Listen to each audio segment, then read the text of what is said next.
সকালে খুব আরাম করে ঘুমাচ্ছিলাম, আর এমন সময় কে যেন ডাকাডাকি শুরু করছে। সীমান্ত, এই সীমান্ত, এবার ঘুম থেকে ওঠ বাবা, আর কত ঘুমাবি? উফ মা, এত সকালে কেন ডাকছো? বাড়িতে কি ডাকাত পড়ছে নাকি? এত সকাল মানে কয়টা বাজে খেয়াল কি আছে তোর? কলেজে যাবি না? পরে কিন্তু আমাকে বলতে পারবি না যে আমি তোকে ডাকি নাই। কয়টা বাজে? ঘড়ির দিকে তাকা আর দেখ, অলরেডি 8:30 বাজে। উফ মা, তুমি আরো আগে ডাক দিবা না? দিলা তো লেট করিয়ে। তুমি যাও, আমি আসছি। এখন তো সব দোষ আমার। তাড়াতাড়ি আয়, তোর বাবা তোর জন্য ওয়েট করছে নাস্তার টেবিলে। ওকে মা, তুমি যাও, আমি ফ্রেশ হয়ে আসছি। আম্মু চলে গেছে, আর আমি ফ্রেশ হতে হতে আপনাদের কাছে পরিচয়টা দিয়ে ফেলি। আমি সীমান্ত, বাবা মার একমাত্র ছেলে, আর আমার একটা ছোট বোন আছে, নাম সারা। আর আমার বাবা হলেন দেশের একজন বড় ব্যবসায়ী। এখন এতটুকু থাক, বাকিটা আপনারা পরে জানতে পারবেন। ও, আপনাদের সাথে পরিচয় দিতে দিতে আমি রেডি হয়ে গেছি। গুড মর্নিং আব্বু। Good morning. তো এত দেরি হলো কেন ঘুম থেকে উঠতে? তোমার জন্য সবাই বসে আছেন নাস্তা না করে। সরি আব্বু, আসলে কাল রাতে ক্লাসের কিছু অ্যাসাইনমেন্ট করতে গিয়ে একটু রাত হয়ে যায়, তাই একটু দেরি হয়ে গেছে। It's okay. তা তোমার লেখাপড়া কেমন চলছে? খুব ভালো। ওকে, সবাই নাস্তা শুরু করো, আমরা সবাই এখন নাস্তা করছি। আম্মু, আমাকে একটা কলা দাও তো। না আম্মু, ওকে দিও না। দেখো, সারাদিন খেয়ে খেয়ে একটা ছোটখাটো হাতি হয়ে গেছে। কি? আমি হাতি? আমি হাতি হলে তুই কি? তুই তো একটা জলহস্তি। এই, তোরা এবার কি শুরু করলি? এবার থাম আর চুপচাপ নাস্তা কর। দেখো না, তোমার ছেলে আমাকে হাতি বলে।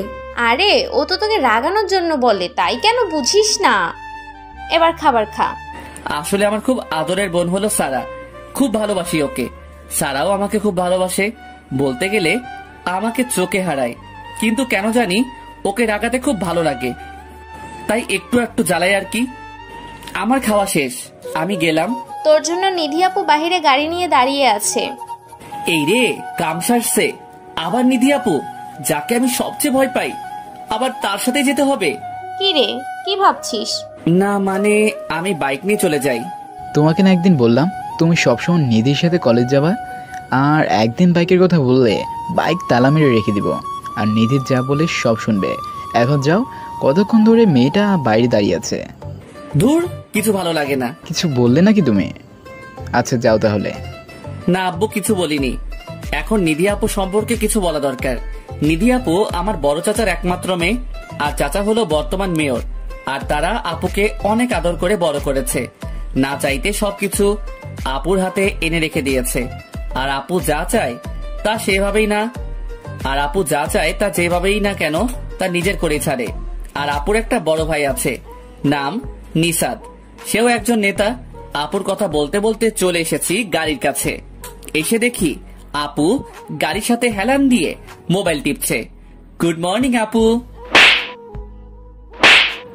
আপু মারলে কেন? আমি কি করছি? এত দেরি হলো কেন তোর আসতে? আর রাত জেগে কি করিস?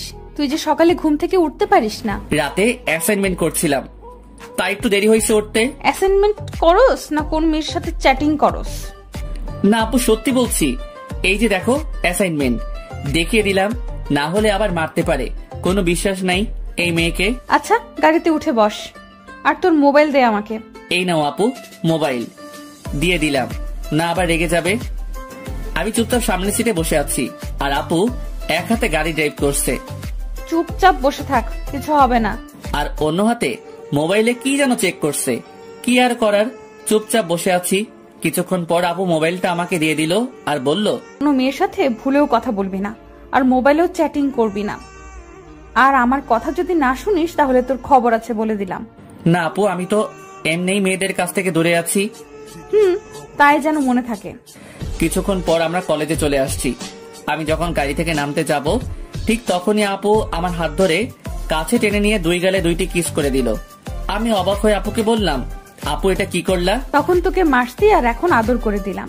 এখন চুপচাপ ক্লাসে যা, আর কোনো মেয়ের দিকে তাকাবি না, বলে দিলাম। আমার রাগ সম্পর্কে তুই খুব ভালো জানিস, এখন যা।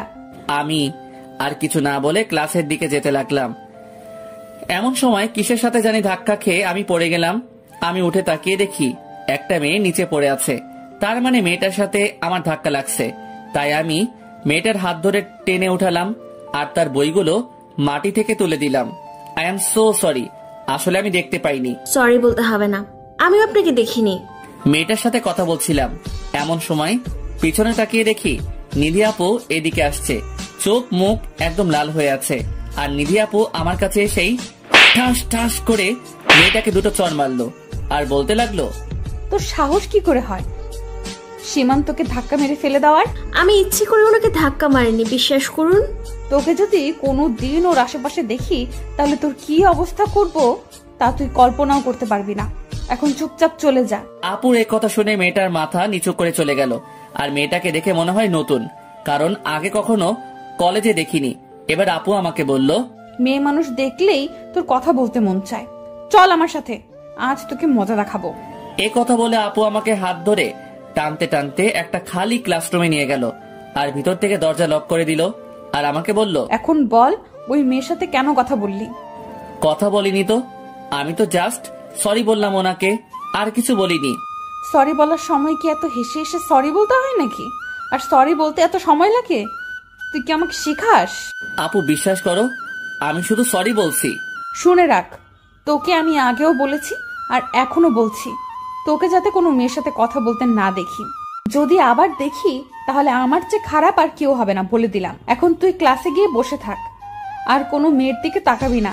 আর টিফিন টাইমে ক্যান্টিনে আসবি, আমি অপেক্ষা করব। ঠিক আছে বলে ওইখান থেকে চলে আসলাম।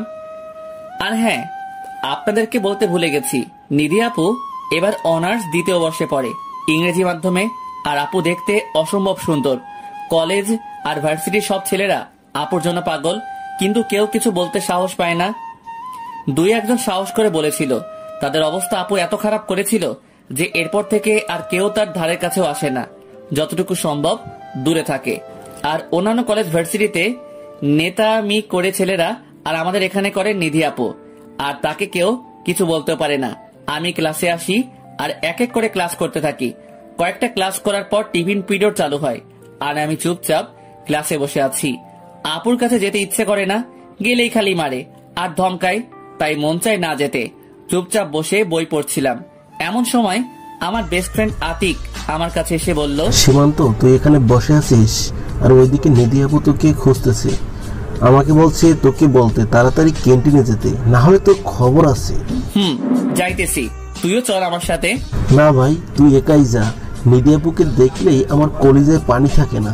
ওকে তুই থাক, আমি যাই। এই বলে চলে আসলাম ক্যান্টিনে। এসে দেখি নিধি আপু আর তার সাথে তার বান্ধবী রুহি আপু, কবিতা আপু আর বৃষ্টি আপু বসে আছে।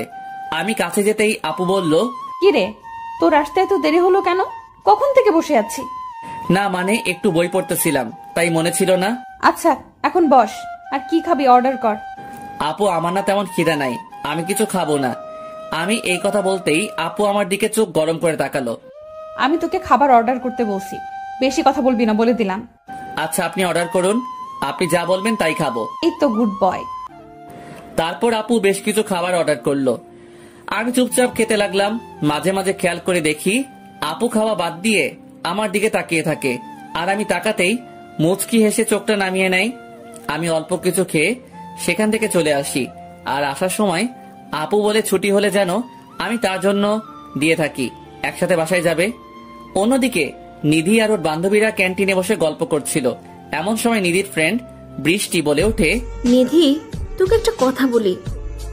বল, তার জন্য কি আবার অনুমতি নিতে হবে নাকি? তোর চাচাতো ভাইয়াটা না খুব কিউট, আর ওর চোখগুলা তো আরো সুন্দর। মানে তুই কি বলতে চাস? সোজাসুজি বল, এত নাটক না করে। নিধি, আমি মনে হয় সীমান্তের প্রেমে পড়ে গেছে। কি কি কইলি তুই? নিধি প্লিজ দোস্ত, কিছু একটা ব্যবস্থা করে দে। আমি জানি ও আমার 2 বছরের জুনিয়র, কিন্তু কি করব, আগে থেকে ওকে আমার ভাল লাগতো, তাই আজ তাকে বলে দিলাম একটা ব্যবস্থা করে দে। তাই আজ তোকে বলে দিলাম একটা ব্যবস্থা করে দে। ও তো তোর চাচাতো ভাই। এই কথা শোনার সাথে সাথে নিধি আপু বসা থেকে দাঁড়িয়ে যায় আর রাগে মাথা আগুনের মতো গরম হয়ে যায়।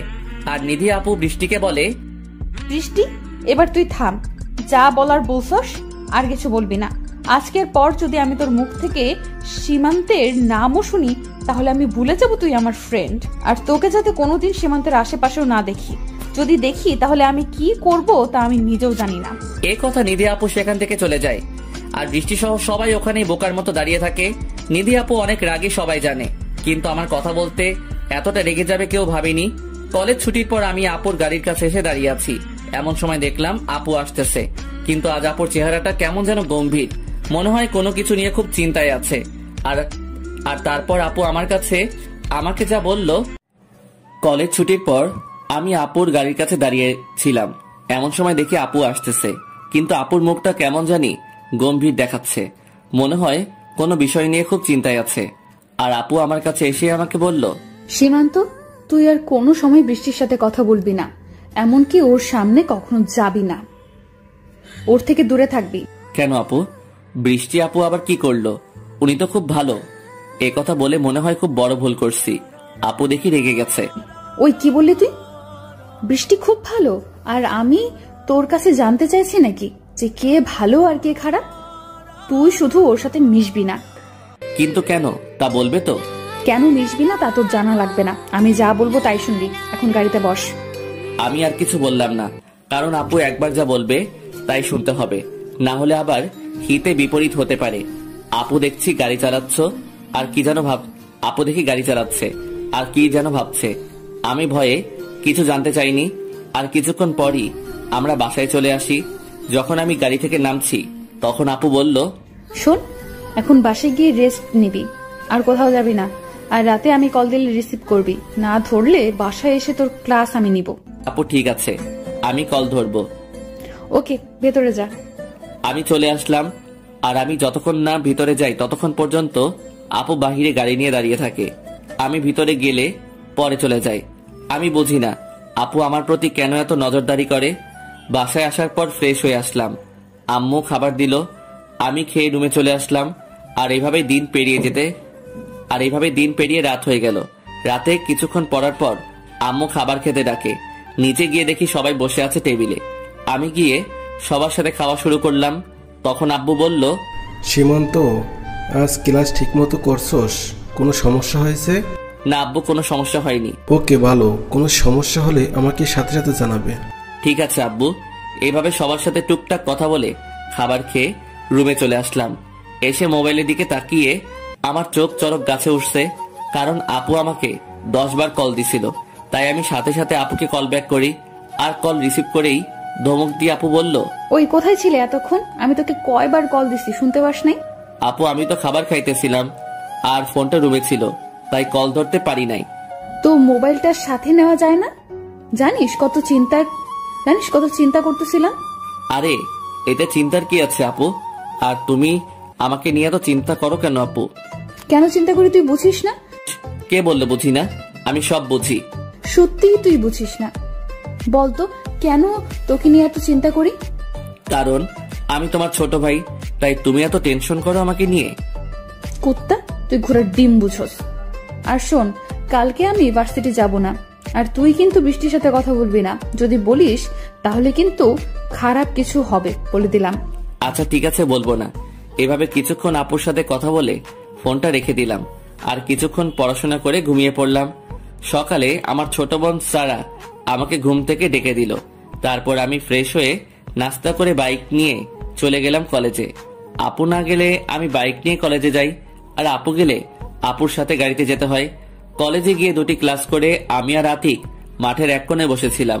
এমন সময় কোথা থেকে যেন বৃষ্টি আপু আমার কাছে আসলো। তার সাথে আর 2জন মেয়ে ছিল। বৃষ্টি আপু আমাকে বলল, সীমান্ত, এখানে কি করো? কিছু করি না আপু, বসে আছি। কিছু বলবেন? তোমার সাথে আমার কিছু কথা আছে, একটু চলো তো আমার সাথে। আপু একা আসবো? একা আসলেই ভালো হয়। ঠিক আছে চলেন। আপুর সাথে আসলাম, কারণ আমি যদি এখন না করি তাহলে আপু কষ্ট পাবে। কারণ আপুর সাথে আরো 2জন মেয়ে ছিল। বৃষ্টি আপু আমাকে নিয়ে আমাদের কলেজের পাশে বাগানের কাছে নিয়ে গেল, আর আমাকে বলল, সীমান্ত, তোমাকে আমি কিছু বলতে চাই। বলেন, কি বলবেন? তোমার নিধি আপু তোমাকে কিছু বলে নাই? না, আমাকে কিছু বলে নাই আপু। আসলে আমি তোমাকে এখন যা বলবো জানি না তুমি কি মনে করবে, তবু বলতে হবে, না হলে আমি আর থাকতে পারবো না। বলেন, আমি কিছু মনে করব না। আমার এই কথা বলার পর বৃষ্টি আপু যা বলল তা শোনার জন্য আমি মোটেও প্রস্তুত ছিলাম না। বৃষ্টি বলল, সীমান্ত, আমি তোমাকে ভালোবাসি। I love you Simanta, I love you so much. আর এই কথা বলার সাথে সাথে আপু আমাকে জড়িয়ে ধরে। আমি তো কিছুক্ষণের জন্য বোকা হয়ে গেলাম, কারণ আমি কখনো ভাবতেও পারিনি যে বৃষ্টি আপু আমাকে এগুলা বলবে। তখন আমি আপুকে বললাম, আপু আপনি এগুলো কি বলছেন? আপনার মাথা ঠিক আছে? আপুর কাছ থেকে নিজেকে ছাড়িয়ে নিয়ে বললাম কথাটা। হ্যাঁ, আমার মাথা একদম ঠিক আছে, আর আমি যা বলছি একদম ঠান্ডা মাথায় ভেবে চিন্তে বলছি। আমি তোমাকে মন থেকে ভালোবাসি সীমান্ত, প্লিজ আমায় ফিরিয়ে দিও না। এই কথা বলে আমাকে আবার জড়িয়ে ধরে বৃষ্টি আপু। এবার আমি আবার তার কাছ থেকে নিজেকে ছাড়িয়ে নিলাম আর বৃষ্টি আপুকে বললাম, প্লিজ আপু বোঝার চেষ্টা করেন, এটা কখনো হয় না। আপনি আমার বড় হন, তাই আপনাকে আমি সবসময় আপুর মতো সম্মান করেছি। আপনাকে আমি ওই ব্যাপারে কখনো ভাবিনি, আর ভাবতেও পারবো না। সরি আপু, আমাকে মাফ করবেন। ভাবিনি তো কি হয়েছে, এখন থেকে ভাববে আমাকে নিয়ে। আর আপু কি, আমি কি তোমার নিজের আপন বোন নাকি যে আমার সাথে প্রেম করা যাবে না? প্লিজ আপু, আমাকে জোর করবেন না। আমি পারবো না কোনো সম্পর্কে জড়াতে, আমার এসব ভালো লাগে না।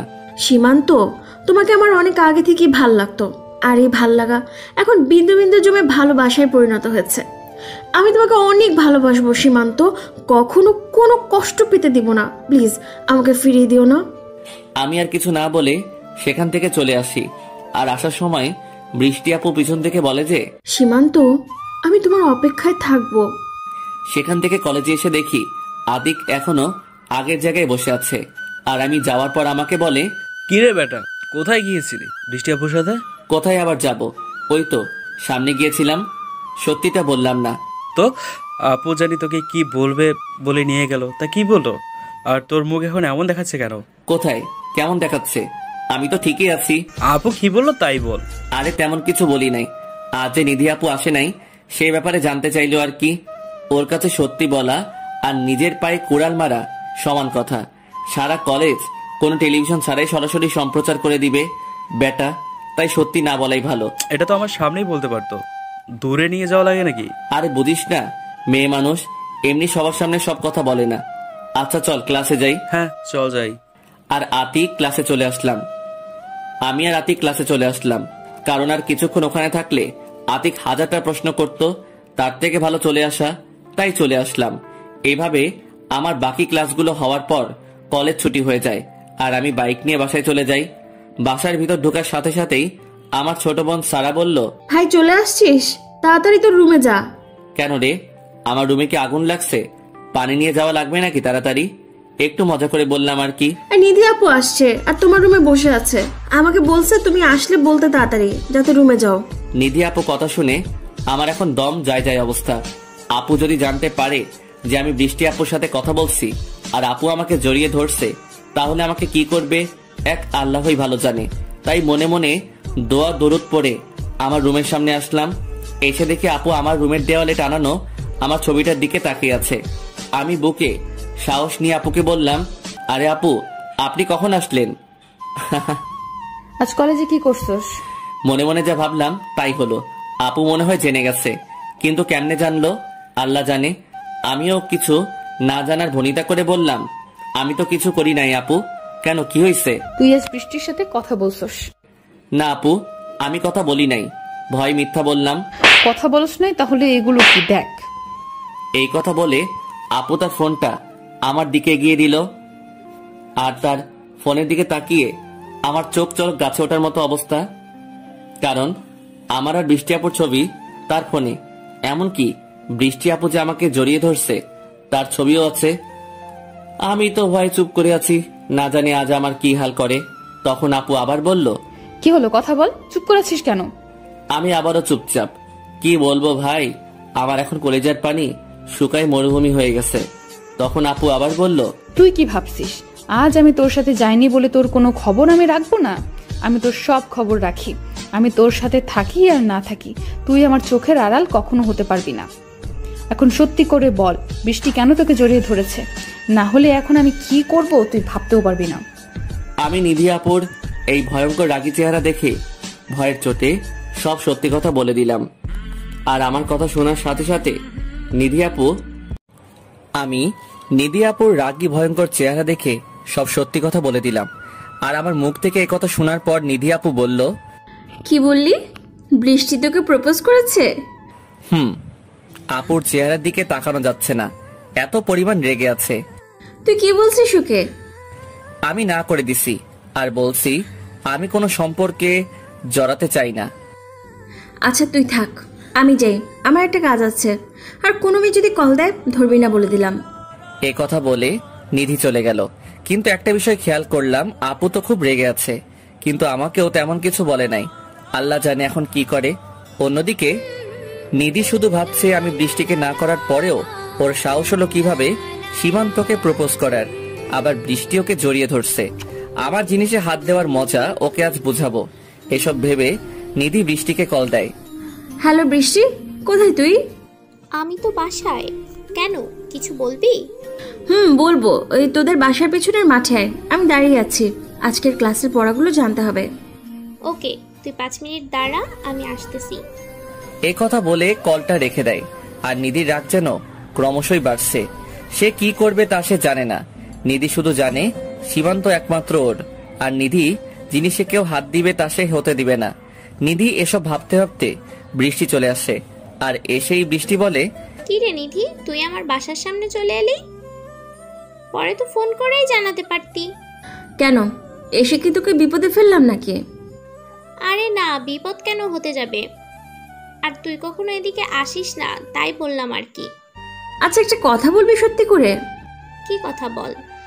তোর কাছে কি আমি মিথ্যা বলি? আজ নাকি তুই সীমান্তকে প্রপোজ করেছিস। তোকে কে বললো এসব কথা? আমি যা বলছি তার উত্তর দে। তুই যেহেতু জেনে গেছিস তাহলে আর লুকিয়ে কি লাভ। হ্যাঁ, আমি সীমান্তকে প্রপোজ করেছি, কারণ আমি ওকে পছন্দ করি। আমি কিন্তু তোকে মানা করেছিলাম, বলেছিলাম সীমান্তের আশেপাশে না যেতে। আমি গেলে তোর সমস্যা কোথায়? তুই কে আমাকে না করার? তুই নাকি আজকে ওকে জড়িয়ে ধরেছিস। এ কথা বলার সাথে সাথে নিধি বৃষ্টিকে চড় মারতে থাকে আর বলতে থাকে, বলছিলি না সমস্যা কোথায়, এই দেখ সমস্যা কোথায়। এভাবে চলতে থাকে আর বৃষ্টিকে মারতে থাকে। তখন বৃষ্টি বলে, নিধি, তুই আমাকে এভাবে কেন মারতেছিস? আমি তো তোর কোনো ক্ষতি করিনি। কি বললি তুই? আমার কোনো ক্ষতি করিসনি? তুই আমার সবচেয়ে বড় ক্ষতি করতে চাইছিস। তুই আমার কলিজায় হাত দিছিস। কলিজা? কে তোর কলিজা? কে আমার জানতে চাস? তাহলে শোন, সীমান্ত আমার কলিজা, আমার ভালোবাসা, আমার সব। আর তুই আমার সেই কলিজায় হাত দিছিস। আমি তোর সেই হাত আজ একদম ভেঙে দিব। প্লিজ এমন করিস না। আমি না তোর বান্ধবী হই, মাফ করে দে নিধি। হ্যাঁ মাফ করবো তোকে। আমি তোকে না করার পরেও তুই আমার কথা শুনিসনি। আমি তোকে না করার পরেও তুই আমার কথা শুনিসনি। আর তুই কেন, আজ আমার যদি আপন বোন হতো তাকে আমি ছাড়তাম না। কারণ যে নিধির জিনিসে হাত দেয় সেই হাত নিধি ভেঙে দেয়। এই কথা বলে নিধি তার গাড়ি থেকে হকি স্টিক বের করে আর এটা দিয়ে বৃষ্টির বাম হাতে 4টা বাড়ি মারে খুব জোরে, যার ফলে বৃষ্টির বাম হাতটা ভেঙে যায়। তারপর নিধি যাওয়ার জন্য গাড়িতে ওঠে। যাওয়ার সময় নিধি বৃষ্টিকে বলল, শুধু একবার আমার কথা না শুনে সীমান্তের কাছে গেছিস, তার জন্য তোর এক হাত ভেঙে দিয়েছি। আর ভুলেও যদি সীমান্তের কাছে যাওয়ার চেষ্টা করিস তাহলে তোর কি অবস্থা করব তা আমি নিজেও জানি না। এ কথা বলে নিধি গাড়ি নিয়ে চলে যায়। বৃষ্টিকে যখন নিধি মারছিল তখন কিছু ছেলে তা দাঁড়িয়ে দেখছিল, কিন্তু নিধির ভয়ে তারা কেউ বাধা দেয় নাই। কারণ সবাই জানে নিধিকে কিছু বললে তার ভাই নিশাত কাউকে ছাড়বে না, তাই সবাই চুপ ছিল। নিধি যাওয়ার পর ওই ছেলেগুলো বৃষ্টিকে ধরে তার বাসায় দিয়ে আসে।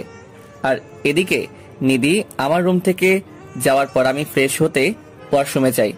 আয়নার সামনে দাঁড়িয়ে দেখি নিধি আপু যে আমাকে চড় মেরেছিল তার দাগ পড়ে গেছে আমার গালে। এখন চিন্তা হচ্ছে যে আম্মু যদি গালে দাগ দেখে কিছু বলে তাহলে আম্মুকে কি বলবো। আর এসব ভাবতে ভাবতে ফ্রেশ হয়ে নিচে যাই খাবার খেতে। আর এখন আমার ছোট বোন আমাকে বলে, ভাইয়া তোর গালে এটা কিসের দাগ? মনে হয় কেউ চড় মেরেছে। কিছু না, গালে মশা বসছিল আর এটাকে মারতেই গালে দাগ পড়ে যায়। তখন পাশে থেকে আম্মু বলে ওঠে, সবকিছুতেই এত কেয়ারলেস কেন তুই? এত জোরে কেউ থাপ্পড় দেয় গালে? কি অবস্থা করেছিস দেখেছিস? আমি বুঝতে পারিনি আর এমন হবে না, সরি আম্মু। আসলে এত বড় হয়েছে কিন্তু আম্মু আব্বু আজ পর্যন্ত কখনো আমার গায়ে হাত তোলেনি। আমরা দুই ভাই বোনকে তারা আমাদের দুই ভাই বোনকে তারা অনেক ভালোবাসে, যার জন্য আমাদের ছোট একটা আঘাতও তারা মানতে পারে না। পাশে তাকিয়ে দেখি আমার বোনটা মিটমিট করে হাসছে, কারণ এখনো অজানা। তখন আম্মু বলল, নিধি কেন আসছিল রে? কেন আবার আসবে, এমনি আসছে। আর নিধি আপু তো প্রতিদিন আসে, এটা আবার নতুন কি? খুব শান্তভাবে বললাম, যাতে কিছু বুঝতে না পারে। আসলে ঠিক তা নয়, মেয়েটা যখন আসলো দেখলাম চেহারাটা কেমন গম্ভীর ছিল, তাই তোকে বললাম তুই কিছু করেছিস নাকি। অন্য সময় মেয়েটাকে কত হাসি খুশি থাকে। না মা, আমি কিছু করি নাই, হয়তো এমনি মন খারাপ ছিল। কথা ঘোরাতে পারলে বাঁচি আমি। যাই বলিস, মেয়েটা খুব ভালো, তোর অনেক খেয়াল রাখে। তোর জন্য এমন একটা মেয়ে বউ করে আনবো। আমি আর কিছু না বলে চুপচাপ খেয়ে রুমে চলে আসলাম, কারণ ওখানে কথা বললেই আম্মু আরো নানান কথা জুড়ে দিবে, তাই চলে আসলাম। এরপর বিকালে কিছু সময় বাহিরে গিয়ে বন্ধুর সাথে আড্ডা দিয়ে সন্ধ্যায় বাসায় এসে যেই পড়তে বসলাম, তখন নিধি আপু কল দেয়। কিরে, কি করিস? এই তো আপু, পড়তে বসলাম মাত্র। এখন বই নিয়ে আমাদের বাসায় আয়, আমার সাথে পড়বি। না আপু, আজ না, কাল আসবো। গেলেই আপু নানা রকম অত্যাচার, তাই যেতে মন চায় না। কি বললি? তুই আসবি না? তাহলে কিন্তু আমি এখন চাচিকে কল দিব। না না, আমি আসছি, কাউকে কল দেওয়া লাগবে না। এই মেয়েকে মোটেও বিশ্বাস নাই, কল দিয়ে আবার কি বলবে আম্মুকে। তাই আমি আমার কিছু বই নিয়ে আপুদের বাসায় চলে আসলাম। আসার সময় আম্মু জানতে চাইছিল কোথায় যাই। নিধি আপুর কথা বলার পর আর কিছু বলে নাই। আপু বাসায় এসেই চাচির সাথে দেখা, তখন চাচি বলে, কি রে সীমান্ত, তুই তো আমাদের বাসায় এমন সময় আসিস না, খুব বড় হয়ে গেছিস। না চাচি, আসি তো, আসলে সারাদিন কলেজ করে বেশি সময় পাই না, তাই আর কি কম আসি। আপু কোথায়? এখন থেকে প্রতিদিন আসবি। নিধি ওর রুমে আছে, যা ওপরে। আমি উপরে চলে আসলাম। এসে দেখি আপু তার মোবাইলে কি যেন দেখছে আর মুচকি মুচকি হাসছে। আপুই এই মুচকি হাসিটা অনেক সুন্দর, যা বলে বোঝাতে পারবো না। আর তার সাথে ঠোঁটের নিচের তিলটা যেন সেই হাসির মহিমা আরো 1000 গুণ বাড়িয়ে দেয়। আপুর এই হালকা ঠোঁট বাঁকানো মুচকি হাসিটা বরাবরই আমার মনে ভালো লাগা সৃষ্টি করে, কিন্তু তা কখনো আপুকে বলা হয়নি। আর এমন সময় আপু দেখে ফেলে যে আমি দাঁড়িয়ে আছি দরজার সামনে। আপু সাথে সাথে তার ফোনটা রেখে দিয়ে আমাকে বলে, কিরে, কখন আসলি? আয় ভেতরে আয়। এই মাত্র আসলাম। এই বলে আমি গিয়ে একটা চেয়ার টেনে পড়ার টেবিলে বসলাম। আর তখন আপুও তার চেয়ারটা আমারটার সাথে লাগিয়ে বসলো। তখন আপু বলল, কি খাবি বল? কিছু খাবো না এখন, কিছুক্ষণ পরে চলে যাব। আমি জানি নিজেও পড়বে না, আমাকে পড়তে দিবে, শুধু এটা ওইটা বলবে। আর কিছু তো তোকে খেতেই হবে। আজ তোর জন্য আমি নিজের হাতে সিঙ্গারা বানিয়েছি। আপনি আমার জন্য সিঙ্গারা বানিয়েন? তাহলে তো খাবোই, আগে একটু পরেই পরে খাবো। আসলে সিঙ্গারা আমার খুব প্রিয়, তাই নাম শুনলেই জিভে জল এসে যায়। আচ্ছা সীমান্ত, একটা কথা বলি তোকে, শোন তো। না, এখন কথা শোনার ইচ্ছে নেই, পরে বললেন। না, তোকে এখনই শুনতে হবে। আচ্ছা বলেন। জানি বলবেই, শুধু শুধু ভাব ধরে পারমিশন চাই। তুই কাউকে পছন্দ করিস? এই মানে কাউকে ভালোবাসিস কিনা? না, কাউকে পছন্দ করি না, ভালোবাসি না। আচ্ছা, যদি তোকে কেউ ভালোবাসে আর সে যদি তোর থেকে বয়সে একটু বড় হয়, কি করবি তুই? কি আর করব, না করে দিব। এক তো আমি প্রেম করতে চাই না, তার উপর যদি সে আমার বড় হয় তাহলে তো অসম্ভব। বড়দের সাথে আবার প্রেম হয় নাকি? আমার জুনিয়র হলে ভেবে দেখতাম। এ কথা বলার সাথে সাথেই নিধি আমার শার্টের কলারটা টেনে মুখের কাছে এনে বলে, কেন সিনিয়র মেয়ের সাথে প্রেম করা যাবে না? কোনো আইনে মানা আছে নাকি? আর মানা থাকলেও তোকে করতে হবে। আমাকে করতে হবে মানে? না মানে কিছু না, তুই বস, আমি তোর জন্য সিঙ্গারা নিয়ে আসছি। এ কথা বলে নিধি আপু চলে গেল। আপু কিছু কথা মাঝে মাঝে আমার মাথার উপর দিয়ে যায়। নিজেই বলে মেয়েদের সাথে না মিশতে, আবার নিজেই বলে সিনিয়র মেয়ের সাথে প্রেম করতে। বুঝি না কিছুই। অন্যদিকে নিধি আপু ভাবছে, আমাকে তো তোমার ভালোবাসতেই হবে মিস্টার সীমান্ত, কারণ তুমি যে আমার ছোট্ট হৃদয়টার ঘর বানিয়ে বসে আছো, তার কি হবে? তুমি শুধু দেখো তোমার মনে সিনিয়র মেয়ে কিভাবে জায়গা করে নেয়।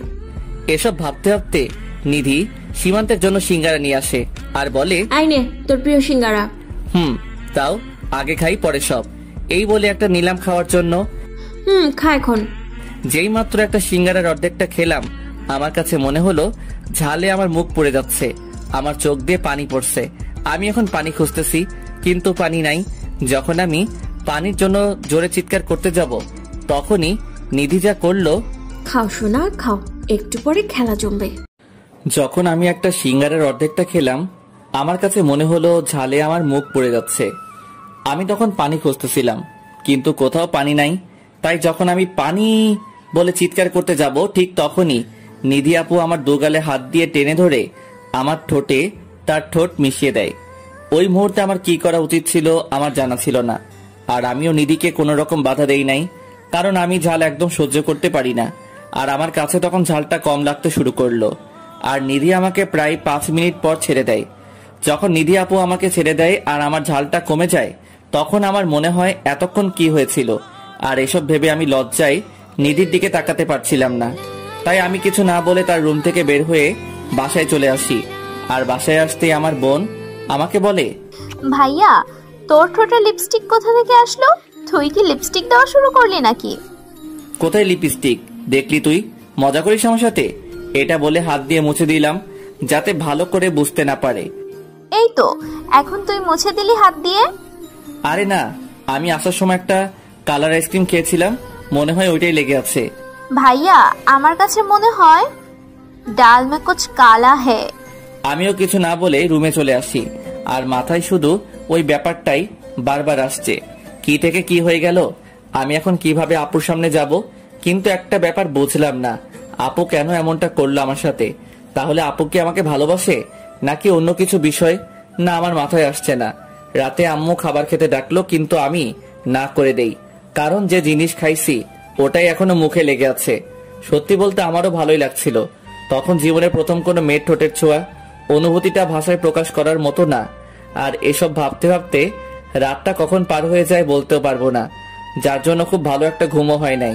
সকালে ঘুম থেকে উঠে ফ্রেশ হয়ে নাস্তা করে কলেজে চলে যাই।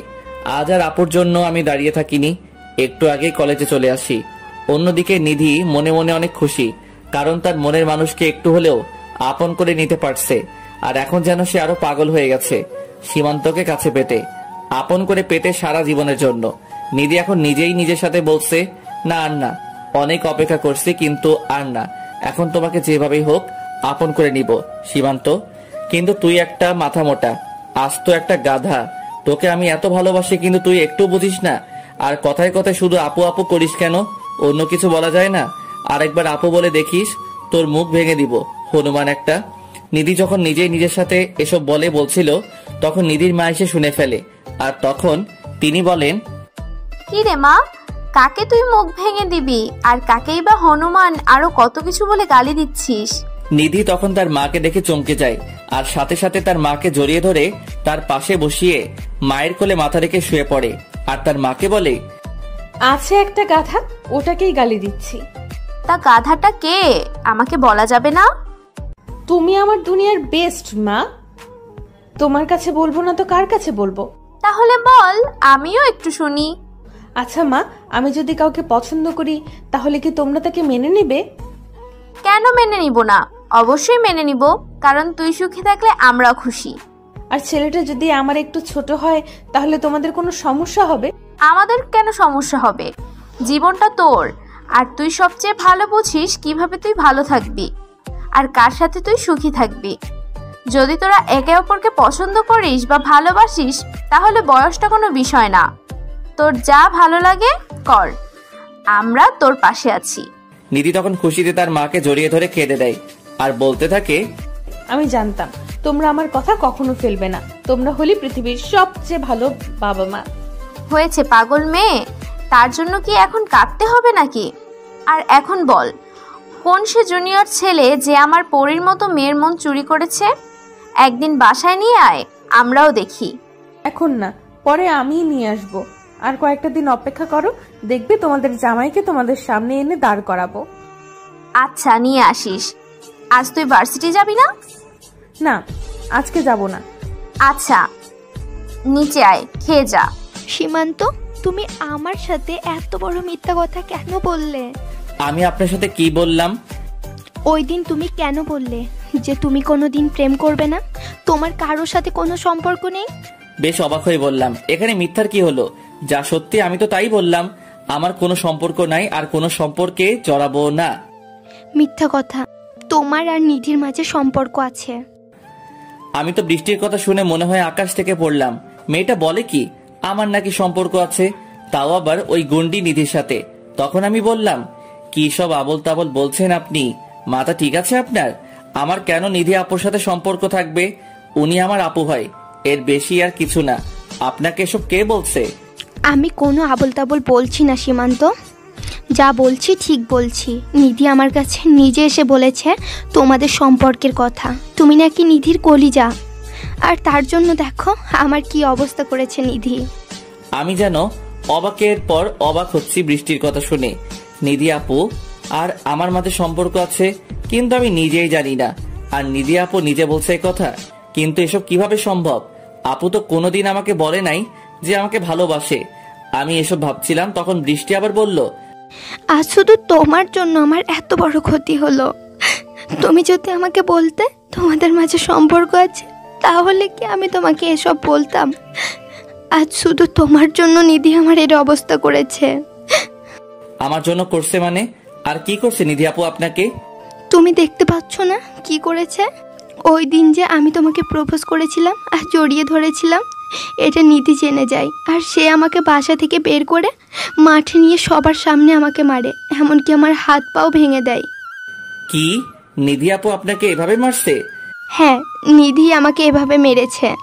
হ্যাঁ, আরও বলেছে আমাকে তোমার পাশে দেখলে, আরও বলেছে আমাকে তোমার পাশে যদি দেখে তাহলে নাকি তার চেয়েও খারাপ কিছু করবে।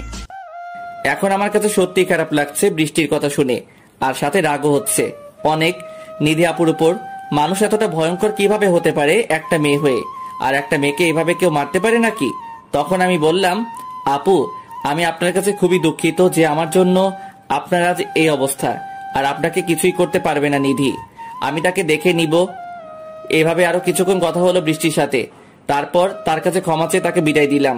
বৃষ্টি আপু চলে যাওয়ার কিছুক্ষণ পরেই নিধি আপু গাড়ি নিয়ে কলেজে আসে, আর গাড়ি থেকে নেমে আমার কাছে আসতে থাকে।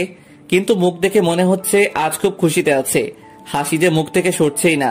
আমি তাকে দেখেই ক্লাসের দিকে চলে যেতে লাগলাম। তখনই নিধি পিছন থেকে বলল, সীমান্ত কোথায় যাস? দাঁড়া বলছি, তোর সাথে আমার কিছু কথা আছে, দাঁড়া। কিন্তু আমি তাকে কিছু না বলে চলে আসি।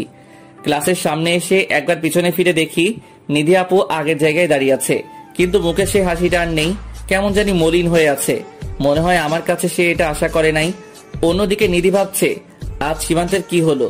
ও তো কখনো এমন করে না, আমি যা বলি তাই করত, কিন্তু আজ আমি ডাকলাম তাও শুনলো না। ওর এত বড় সাহস হলো কি করে? ওকে পরে দেখে নিব। এ কথা বলে নিধিও ক্লাসে চলে যায়। আমি ক্লাসে এসে আর ক্লাস থেকে বাহিরে বের হইনি। নিধি আপু মনে হয় আমাকে অনেক খুঁজতেছে, কিন্তু আমার এখন আর তার সামনে যেতে ইচ্ছে করছে না, তাই ক্লাসেই বসে আছি। আর এইভাবে একের পর এক ক্লাস করতে করতে টিফিন টাইম হয়ে যায়। তখন আমার এক ফ্রেন্ড বলে নিধি আপু নাকি আমাকে খুঁজতেছে, তাকে বলছে আমাকে যাতে ক্যান্টিনে যেতে বলে। আমি যাব না বলে চুপচাপ বসে রইলাম। এভাবে প্রায় 10 মিনিট যেতে না যেতেই কোথা থেকে যেন নিধি আপু দেখি আমার সামনে এসে দাঁড়ায়, আর তাকে দেখে মনে হচ্ছে খুব রেগে আছে। আমি কিছু বলার আগে আমার হাত ধরে টেনে ক্যান্টিনে নিয়ে যায় আর বলে, কি রে, কি হয়েছে তোর? সকাল থেকে দেখছি আমার সাথে কথা বলিস না, আমাকে এড়িয়ে চলছিস। আমি ডাকলাম তাও আমার ডাকে কোনো সাড়া দিলি না। কি হয়েছে, সমস্যা কি তোর বল? তাতে আপনার কি? আমি যার সাথে ইচ্ছা কথা বলবো, যার সাথে ইচ্ছা বলবো না। আপনি বলার কে? আমার আপনার সাথে কথা বলার ইচ্ছা নাই, তাই বলি নাই। বুকে অনেক সাহস নিয়ে কথাটা বললাম। জানি না কি হয়, যে রাগী মেয়ে। আমার কথা শোনার সাথে সাথে নিধি আপু আমার গলা চেপে ধরলো আর চিৎকার করে বলল, তোর সাহস কি করে হয় আমার সাথে এইভাবে কথা বলার? আর কি বললি তুই? যার সাথে ইচ্ছা কথা বলবি? বলে দেখা, তোর মুখ আমি ভেঙে দিব। তুই শুধু আমার সাথে কথা বলবি, আর কারোর সাথে না। আমি আর আপনার কোনো কথা শুনবো না। আপনি আমার জন্য কেন বৃষ্টি আপুকে মারলেন? তার হাত কেন ভাঙলেন? আর আপনার জন্য বৃষ্টি আপুর কাছে আমাকে ছোট হতে হয়েছে, কথা শুনতে হয়েছে তার কাছ থেকে। আমি কথাগুলো নিচে তাকিয়ে বললাম। তারপর আমি নিধি আপুর দিকে তাকিয়ে নিজেই ভয় পেয়ে যাই। আপু যেন রেগে গিয়ে রাগে আগুনের মতো লাল হয়ে গেছে। আর তখনই আপু, আমি কথাগুলো নিচের দিকে তাকিয়ে বললাম। কথাগুলো বলে আমি আপুর দিকে তাকিয়ে নিজেই ভয় পেয়ে যাই। রাগে আপুর চেহারা আগুনের মতো লাল হয়ে গেছে। তখন আপু বলল, বৃষ্টি তোর কাছে আবার আসছিল? ওর সাহস হলো কি করে তোর কাছে আসার? তাতে আপনার সমস্যা কোথায়? আপনার কাছে বৃষ্টি আপু আসুক আর যেই আসুক, আপনি বাধা দেওয়ার কে? আর বৃষ্টি আপু যদি আমাকে ভালোবাসে তাহলে আপনি কেন এমন করছেন? এই কথাটা বলার সাথে সাথে নিধি আমার মুখ চেপে ধরে আর বলে, আমি ছাড়া তোকে যদি কেউ ভালোবাসার কথা চিন্তাও করে, তাকে আমি কি করব তা কেউ কল্পনাও করতে পারবে না। তোকে আজ ভেবেছিলাম সবার সামনে সুন্দর করে প্রপোজ করব, কিন্তু তুই আর তা হতে দিলি না। আমি না করার পরেও বৃষ্টির সাথে কথা বলছিস, আবার বলিস যে কেউ তোকে ভালোবাসতে পারবে, আর আমি বলার কে? আর বলিস যে কেউ তোকে ভালোবাসতে পারবে, আর আমি বলার কে? এখন কান খুলে শুনে রাখ, আমি তোকে ভালোবাসি। শুধু ভালোবাসি বললে ভুল হবে, আমার জীবনের চাইতে বেশি ভালোবাসি। তুই শুধু আমার, আর আমার মানে শুধুই আমার। এই কথা বলে নিধি আমাকে খুব শক্ত করে জড়িয়ে ধরে, আর এত শক্ত করে জড়িয়ে ধরে যে আমার শ্বাস নিতেই কষ্ট হচ্ছিল। শরীরে এত শক্তি কোথায় থেকে পায় এই মেয়ে আল্লাহই জানে। তখনই আমি খুব কষ্ট করে নিধির কাছ থেকে নিজেকে ছাড়িয়ে বলি, আপু আপনি কি বলছেন? একবার ভেবে দেখেছেন? আপনি আমার আপু হন, আর আমি আপনাকে সেই হিসেবে সম্মান করি। আমি আপনার কথা মানতে পারবো না। আমি যা বলছি ঠিক বলছি। আমি তোকে ভালোবাসি, এটা আমার শেষ কথা। আমি জানি আমি তোর একটু বড়, কিন্তু তাতে আমার কোনো সমস্যা নাই। আর আমাকে কে কি বলবে তাতে আমার কিচ্ছু যায় আসে না। আর তোর যদি কোনো সমস্যা থাকেও তাহলে কিছু করার নেই, নিজেকে সামলে নে। আমি বুড়ি হলেও তোকেই আমাকে বিয়ে করতে হবে। আমি নিধির কথা শুনে বেহুশ হবার অবস্থা। কোনো মানুষ যে এভাবেও একজনকে প্রেম নিবেদন করতে পারে তা নিধিকে না দেখলে বিশ্বাস করতাম না। আর প্রপোজ করা বললে ভুল হবে, ও তো আমাকে রীতিমতো থ্রেট করলো। তখন আমি বললাম, আপু আপনি বোঝার চেষ্টা করেন, এটা কখনো হয় না। আপনি আমার চাচাতো বোন, আর এটা পরিবারের কেউ মানবে না। আর পরিবার মানলেও আমার পক্ষে এটা কোনোভাবেই সম্ভব না। সীমান্ত, তুই ভালো করেই জানিস এই নিধি একবার যা চায় তার না পাওয়া পর্যন্ত দু চোখের পাতা এক করতে পারে না। আর আমি তো তোকে আমার জীবনের চাইতেও বেশি চাই। তুই কিভাবে ভাবলি আমি তোকে এত সহজে ছেড়ে দেব? তোকে তো আমার মনের ঘরে রাজা করেই ছাড়বো। হয় আপোষে করব, না হলে জোর করে করব, কিন্তু তুই শুধু আমার। আর এই কথা বলেই নিধি ক্যান্টিনের সবার সামনে আমার ঠোঁটের ভিতর তার ঠোঁট বসিয়ে দেয়, আর আমার মাথার চুল এমনভাবে খামচে ধরে যে আমি কোনোভাবেই ছাড়াতে পারি না। তারপর সে তার ইচ্ছে মতো কিস করে। প্রায় 6 মিনিট পরে আমাকে ছেড়ে দিয়ে হাঁপাতে হাঁপাতে বলে, এটা তো কেবল শুরু শোনা। নিধি খুব ভালো করেই জানে নিজের পছন্দের জিনিস কিভাবে নিজের করে নিতে হয়। আমি হাত দিয়ে ঠোঁটটা মুছে তাকে বললাম, এতগুলো মানুষের সামনে কিস করতে আপনার লজ্জা করে নাই? আর আপনি আমার চাচাতো বোন ছাড়া আর কিছুই না।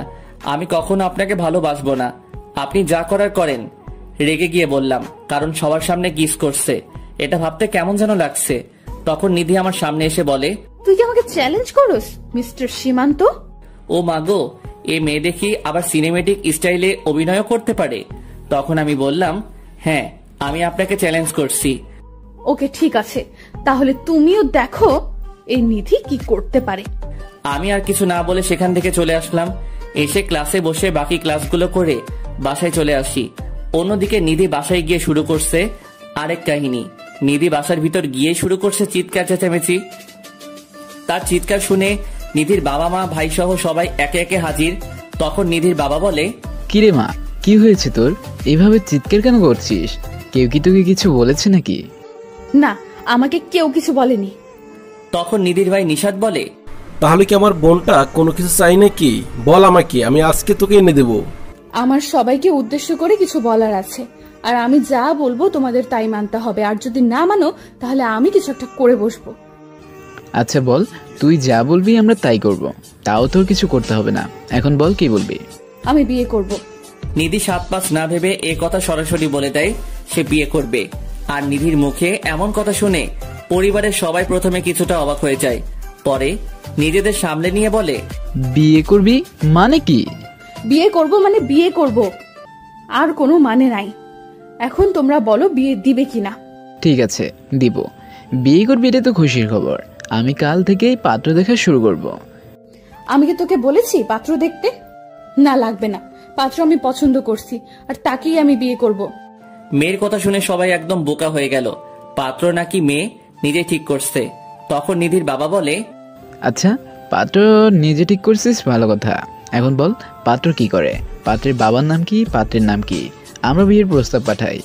পাত্রকে তোমরা সবাই খুব ভালো করে চেনো। নিধির কথা শুনে নিধির ভাই বলে, আমরা পাত্রকে চিনি মানে? কে সে, নাম বল। তারপরে নিধি যা বলল তা শুনে সবার মাথা ঘুরে যাওয়ার অবস্থা। কারণ নিধি তখন বলে, পাত্রের নাম হচ্ছে সীমান্ত, আমি সীমান্তকে বিয়ে করতে চাই। নিধির কথা শুনে নিধির বাবা দাঁড়ানো থেকে ধুপ করে সোফায় বসে পড়ে। কারণ তিনি জানতেন যে তার মেয়ে এমন কিছু বলবে যাতে একটু শক লাগে। কিন্তু মেয়ের মুখে সীমান্তের নামটা শুনে মনে হয় শকটা এত জোরে লাগে যে তিনি কথাই বলতে পারছেন না। তখন নিধির ভাই বলে, নিধি তুই সব কি বলছিস বোন? তোর কি মাথা ঠিক আছে? হ্যাঁ, আমার মাথা একদম ঠিক আছে। কেন, কি হয়েছে? তুই সীমান্তকে বিয়ে করবি মানে? তুই কি ভুলে গেছিস ও আমাদের চাচাতো ভাই? না, ভুলি নাই। আর চাচাতো ভাই হয়েছে তো কি হয়েছে? চাচাতো ভাই বোনের মাঝে বিয়ে হয়েই থাকে, এটা খুব স্বাভাবিক ব্যাপার। নিধির কথা তারা যত শুনছে তত বেশি অবাক হচ্ছে। ওর ভিতরে ভয় ডর কোনো কিছুই কাজ করছে না। যা মুখে আসছে অকপটে বলে যাচ্ছে নিধি। আসলে নিধি ছোট থেকেই এরকম, কাউকে ভয় পায় না। তখন নিশাদ বলে, কিন্তু সীমান্ত তোর থেকে ছোট, তুই কিভাবে ওকে বিয়ে করবি? আর সমাজের মানুষ কি বলবে? আমাদের একটা মান সম্মানের ব্যাপার আছে না? আমি এত কিছু জানি না, আমি সীমান্তকেই বিয়ে করব। আর সমাজের মানুষের কথায় আমার কিচ্ছু আসে যায় না। আর আমার সুখের থেকে কি তোমাদের কাছে মান সম্মানটা বড় হয়ে গেল? নিধির বাবা মা শুধু চুপচাপ মেয়ের মুখের দিকে তাকিয়ে কথা শুনছিল। তখন নিশাদ আবার বলে, না, আমাদের কাছে তুই সবার আগে, তারপরে সমাজ। তোর সুখ মানে আমরা সুখী, কিন্তু সীমান্ত কি রাজি হবে? কেন রাজি হবে? 100 বার রাজি হবে। আমি আর সীমান্ত একে অপরকে ভালোবাসি। কি? তোরা একে অপরকে ভালোবাসিস? কবে থেকে এগুলো করছিস তোরা? কখনো তো তোদের দেখে মনেই হয়নি তোরা দুজন দুজনকে ভালোবাসিস। হ্যাঁ, আমরা একে অপরকে ভালোবাসি অনেক আগে থেকে। আর আমরা কি তোমাদের দেখিয়ে দেখিয়ে প্রেম করব নাকি? নিধির কথা শুনে নিশাদ চুপ হয়ে গেল আর মনে মনে বলল, এমন বোন আর 2-1টা থাকলে ভাইদের কপালে ডুগডুগি বাঁচতে সময় লাগবে না। ওর কথা শুনে মনে হয় আমি ওর ছোট আর ও আমার বড়। তখন নিধির বাবা বলে, মারে তুই একবার বোঝার চেষ্টা কর। আমার বোঝা শেষ। এখন তোমরা বলো আমাদের সম্পর্ক মানবে কিনা। আমি কোনো কিন্তু শুনতে চাই না। এখন তোমরা বলো সীমান্তের সাথে আমার বিয়ে দিবে কিনা। আর যদি না করো তাহলে আমি কিন্তু কিছু করে বসবো। নিধির মা এতক্ষণ পাশ থেকে দাঁড়িয়ে সব শুনছিল। এখন তিনি বলেন, আচ্ছা শোন, তোর কিছু করা লাগবে না। তুই যা বলবি আমরা তাই করব। তুই খুশি হলেই আমরা খুশি। এই কথা শুনেই নিধি গিয়ে তার মাকে জড়িয়ে ধরে। তার মাও তার মাথায় হাত বুলিয়ে দেয়। আসলে নিধির কোনো চাওয়া তারা কখনো অপূর্ণ রাখে না। আর এটা নিয়েও তারা কোনো দ্বিমত করতো না। কারণ সীমান্তকে সবাই অনেক ভালোবাসে আর পছন্দ করে। কিন্তু সীমান্ত বয়সে নিধির একটু ছোট, তাই তারা প্রথমে রাজি হতে চাচ্ছিল না। কারণ মানুষ কি বলবে এটা ভেবে। তখন নিধির মা আবার বলে, আচ্ছা তাহলে এক কাজ কর, সীমান্তকে ফোন করে আমাদের বাসায় আসতে বল, একটু কথা বলি। এই কথা শুনে নিধি একটু চিন্তায় পড়ে যায়। কারণ সীমান্ত আসলেই নিধি ধরা পড়ে যাবে যে সীমান্ত তাকে ভালোবাসে না। তখন নিধি বলে, আরে না না না, সীমান্ত এখন আসবে না। ও এখানে কেন আসবে? আরে আসলে সমস্যা কোথায়? ওর কাছেও তো জানা লাগবে এখনো বিয়ে করবে কিনা। কারণ ও তো এখনো লেখাপড়া করছে। ওর মতামত নিয়ে তার না হয় ওর বাবা মার সাথে আলাপ করি। ও তো আগে থেকেই রাজি। ওর লজ্জায় আর ভয়ে চাচু আর চাচির কাছে আমাদের সম্পর্কের কথা বলতে পারে নাই। আর ওর নাকি তোমাদের সামনে আসতেও লজ্জা পায়, তাই আসবে না। এখন তোমরা সরাসরি ছোট চাচুর সাথে এই বিষয়ে কথা বলো। নিধির কথা শুনে নিধির মা বলে, আচ্ছা তুই তোর রুমে যা, আমরা এই বিষয়ে কথা বলছি, দেখি কি করা যায়। আমি যাচ্ছি, কিন্তু কথার যাতে নড়চড় না হয়, তাহলে কিন্তু খবর আছে। এই কথা বলে নিধি তার নিজ রুমে চলে যায়। আর তার পরিবারের সবাই মিলে সিদ্ধান্ত নেয় যে সীমান্তের সাথেই নিধির বিয়ে দিবে। কারণ যেখানে দুজন দুজনকে ভালোবাসে সেখানে তার পরিবার বাধা হতে চায় না। এদিকে নিধি রুমে এসে খুশিতে নাচতে থাকে যে সে সীমান্তকে খুব তাড়াতাড়ি তার জীবন সাথী হিসেবে পেতে যাচ্ছে। আর এসব ভাবতে ভাবতেই নিধি সীমান্তকে কল দেয়। এদিকে আমি কলেজ থেকে বাসায় এসে খাওয়া দাওয়া করে চুপচাপ শুয়ে আছি, কিন্তু ঘুম আসছে না। এমনি বাহিরেও যাইনি আড্ডা দিতে। আর ঘুম আসবে কেমন করে? ওই গুন্ডিটা যে টেনশন দিয়ে রাখছে, এত টেনশন দিলে কি আর ঘুম ধরে? আমি এসব শুয়ে শুয়ে ভাবছিলাম। ঠিক তখনই দেখি আমার মোবাইল বাবাজি আমাকে ডাকতেছে। তাকিয়ে দেখি এ তো নিধি, গুন্ডির ফোন। জানি না আবার কি বলবে ফোন ধরলে। তাই প্রথমবার ধরলাম না, এরপর আরো 2বার দিল তাই ধরলাম। কারণ এই গুন্ডির বিশ্বাস নাই, রাগ উঠলে আবার বাসায় এসে কিছু করে বসবে। আমি কল ধরতেই, আমার জান পাখিটা কি করে? কল রিসিভ করতে কি এত সময় লাগে? ওই কে আপনার জান পাখি? এখানে কোনো জান পাখি মান পাখি নাই। তুমিই তো আমার জান পাখি, আমার কলিজার টুকরো, আমার ভালোবাসা। নিধির মুখে এসব শুনতে আমার কাছে কেমন যেন লাগছিল, তাই আমি বললাম, আপু প্লিজ এসব বললেন না, আমার কাছে কেমন যেন লাগে। ওমা, আমি আপু বলার সাথে সাথে নিধি রেগে গিয়ে আগুন হয়ে গেল আর আমাকে বলল, কুত্তা, তুই আমারে আবার আপু ডাকছস? তোরে আমি না করছি না আপু ডাকতে? আমার কত ভালো মুডটা দিলি নষ্ট করে। আমি কি করছি আপু? এই রে কাম সারছে, আবার বলে ফেলছি।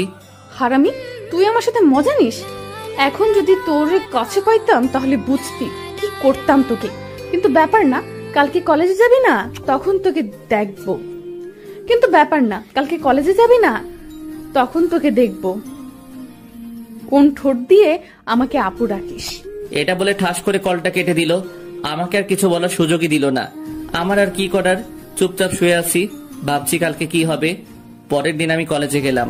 আজ একটা ইম্পর্টেন্ট ক্লাস আছে তাই আসলাম, না হলে জীবনেও আজ আসতাম না। আর আমি কলেজের ভিতর যেতেই, পরের দিন আমি কলেজে গেলাম। আজ একটা ইম্পর্টেন্ট ক্লাস আছে তাই আসলাম, না হলে জীবনেও আসতাম না।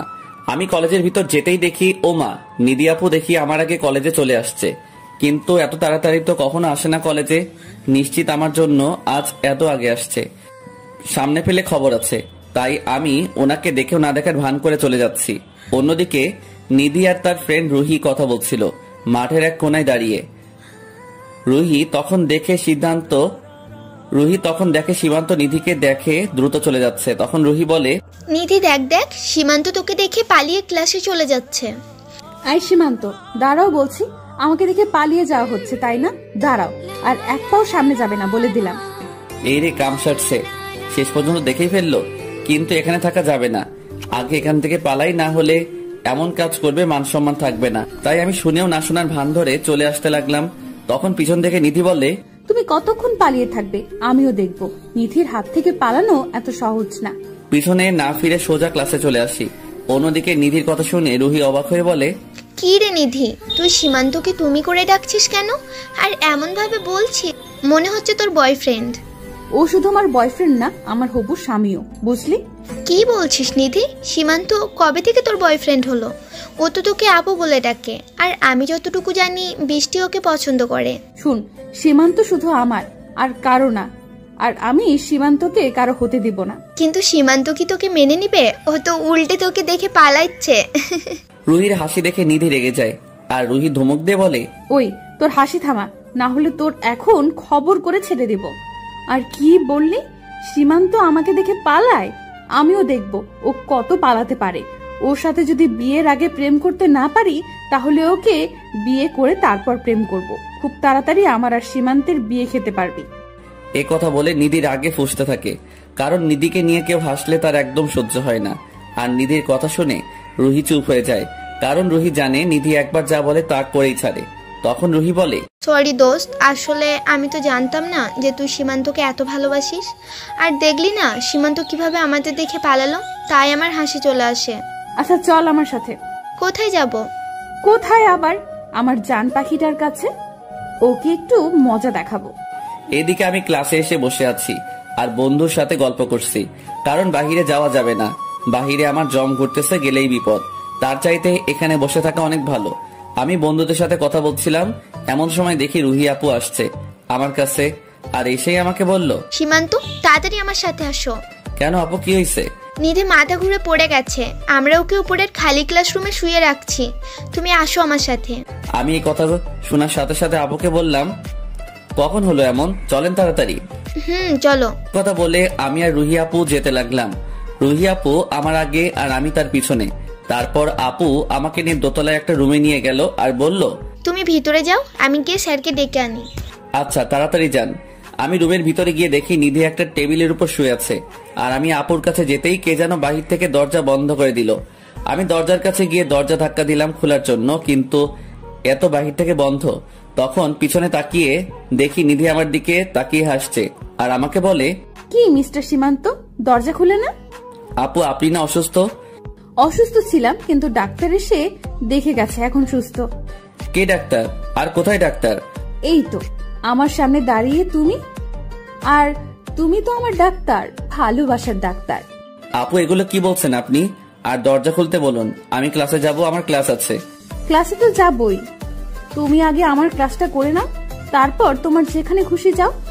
একথা বলেই নিধি আমার কাছে আসতে লাগলো, আর আমি তাকে পিছাতে পিছাতে বললাম, সামনে আসবেন না বলে দিলাম, কিছু করবেন না আমার সাথে, আমি আপনাকে ভালোবাসি না। তাহলে কেন করছেন এমন? ভালোবাসা কিভাবে আদায় করতে হয় নিধি তা ভালো করে জানে। আর কালকে যেন কি বলেছিলাম মনে নাই, যে আজকে তোমাকে দেখে নিব, আর সকালেও আমার কথা তুমি শোনো নাই, এর শাস্তি তোমাকে পেতেই হবে। এই কথা বলেই নিধি আমার একেবারে কাছে চলে আসে। এত কাছে আসায় নিধির প্রতিটা নিঃশ্বাস আমার মুখে পড়ছিল, যা আমার কাছে কেমন লাগতেছিল। তখন আমি নিধিকে বললাম, প্লিজ কিছু করবেন না, মানুষ দেখলে খারাপ ভাববে, যেতে দিন আমায়। না হলে ও আর কিছু বলতে দিল না, তার আগে আমার মুখটা বন্ধ করে দিল তার মিষ্টি ঠোঁট দিয়ে। প্রথমে আমি তাকে বাধা দেওয়ার চেষ্টা করলেও পরে আমার কি হলো নিজেও জানি না। একসময় আমিও তার ডাকে সাড়া দিতে থাকি, আর সে আমার রেসপন্স পেয়ে যেন আরো পাগল হয়ে যায়। আমরা এইভাবে আরো কতক্ষণ ছিলাম জানি না, কিন্তু নিধি যখন আমায় ছাড়লো তখন আমার দম যায় যায় অবস্থা। আমি শ্বাস নিতে নিতে নিধির দিকে তাকিয়ে দেখি তার চোখে মুখে যেন এক তৃপ্তির হাসি ফুটে আছে। তখন আমি তাকে বললাম, এবার দরজাটা খুলতে বলুন, আমি ক্লাসে যাব। নিধি তখন রুহিকে বলল, রুহি দরজা খুলে দে, আমার কাজ শেষ। একথা বলতেই দেখি দরজা খুলে গেল, আর তখন দিলাম এক দৌড়।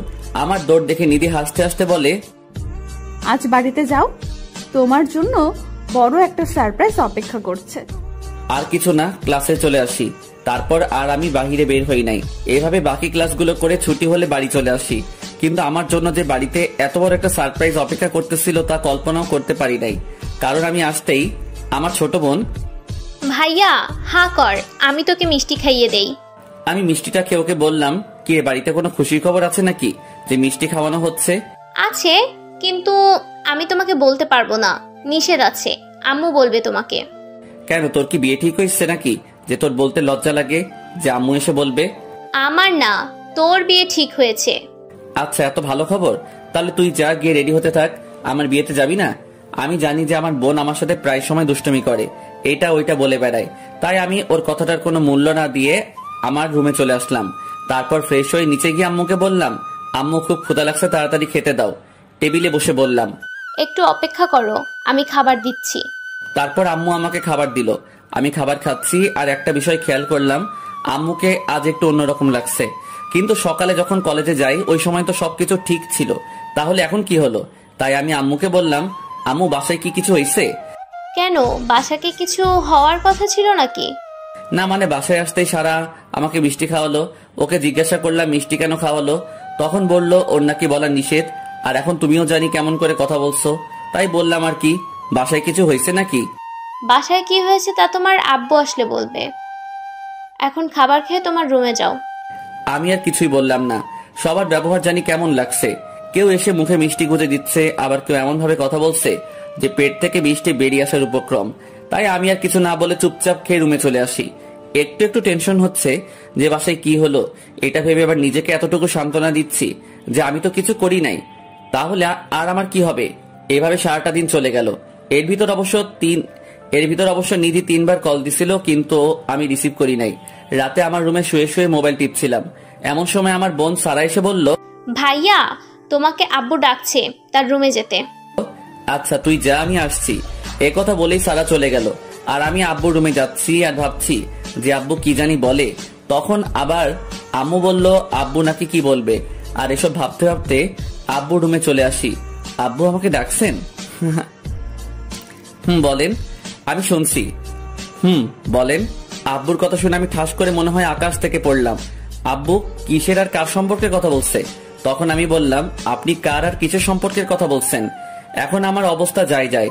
আব্বু বলে কি আমার সম্পর্ক, তাও আবার আস্থা গুন্ডি আর রংবাজ নিধির সাথে? ইম্পসিবল।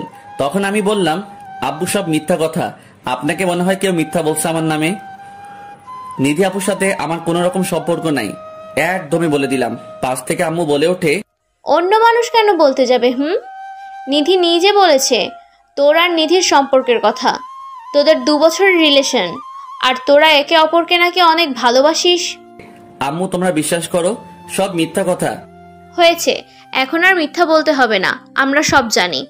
তোরা একে অপরকে ভালোবাসিস, বিয়ে করতে চাস, এটাই তো ভালো কথা। তুই নাকি আমাদের কাছে বলতে লজ্জা পাস, তাই বলছিস না বিয়ের কথা। তাই নিধি ওর বাবা মা আর আমাদের কাছে সব বলেছে।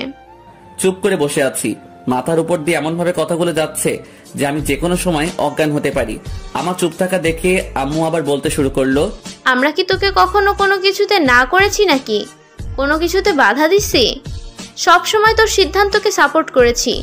তাহলে আজ তুই কিভাবে বললি যে তোর লাইফের এত বড় একটা সিদ্ধান্ত আমরা বাধা দিব? কিন্তু তুই আমাদের কাছ থেকে এত বড় একটা বিষয় লুকিয়ে রাখলি। নিধি যদি না বলতো তাহলে তো আমরা জানতেই পারতাম না, তাই তোর প্রতি একটু অভিমান করেছিলাম। এইটুকু বলে আম্মু চুপ হলে তখন আব্বু বলে, আজ তোমার বড় চাচু আর বড় চাচি আসছিল বিয়ের প্রস্তাব নিয়ে, আমি তাদের কাছে এসব শুনছি। এখন আমাদের কারো এ বিয়ের অমত নেই, কারণ আমরা আগেই চেয়েছিলাম তোমার আর নিধির বিয়ে দিতে, কিন্তু তোমার চেয়ে নিধি একটু বড়, তাই তোমাকে বলতে চাইনি। কিন্তু এখন যেহেতু তোমরাই একজন আরেকজনকে পছন্দ করো, তখন তো ভালোই হলো, আমাদের মনের আশা পূরণ হবে। এখন তুমি বলো কবে বিয়ের তারিখ ঠিক করব? আমার এখনো তাদের কথা শুধু কানের ভিতর দিয়ে মাথার ভিতরে ঢুকছে, আর মাথার ভিতর গিয়ে হরতাল শুরু করে দিছে। আমার এখন কি বলা উচিত বা কি করা উচিত জানি না। আমি শুধু ভ্যাবলা কান্তের মতো একবার আম্মুর দিকে তাকাচ্ছি আর একবার আব্বুর দিকে তাকাচ্ছি। আমার এভাবে তাকানো দেখে আব্বু আমাকে ধমক দিয়ে বলল, কি হলো, তুমি বোকার মতো এদিকে তাকাচ্ছ কেন? বলো কবে বিয়ে করতে চাও, নাকি আমরাই আগামী মাসে বিয়ে ডেট ঠিক করে ফেলবো? না, আমার মনে হয় এদের কথা শুনে আর নিজেকে ঠিক রাখতে পারলাম না। আমি শুধু বিয়ের ডেট তারিখ হরতাল হরতাল হরতাল সেন্সলেস হয়ে পড়ে গেলাম। আমি কি বললাম আমি নিজেও জানি না, কারণ এত সুন্দর মিথ্যা কথা শুনে কয়জনই বা পারে নিজেকে ঠিক রাখতে। শুধু এতটুকু করলাম, তাতেই অজ্ঞান? বাকিটা তো এখনো বাকিই আছে।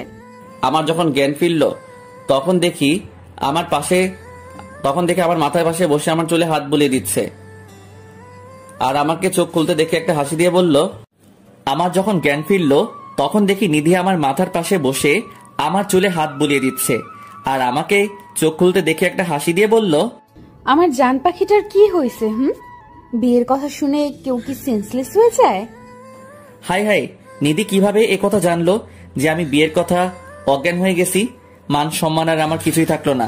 তখন আমি বললাম, আরে রাখেন আপনার বিয়ে, আপনি কি বলছেন চাচা চাচির কাছে? কেন, আমি আবার কি করলাম আর কাকেই বা কি বললাম? আপনি চাচা চাচি আর আমার বাবা মার কাছে কেন বলছেন যে আমাদের মাঝে রিলেশন আছে? আমি তো যা সত্যি তাই বললাম। সত্যি মানে? আমি কখন আপনাকে ভালোবাসলাম? সব মিথ্যা কথা। মিথ্যা কেন হবে?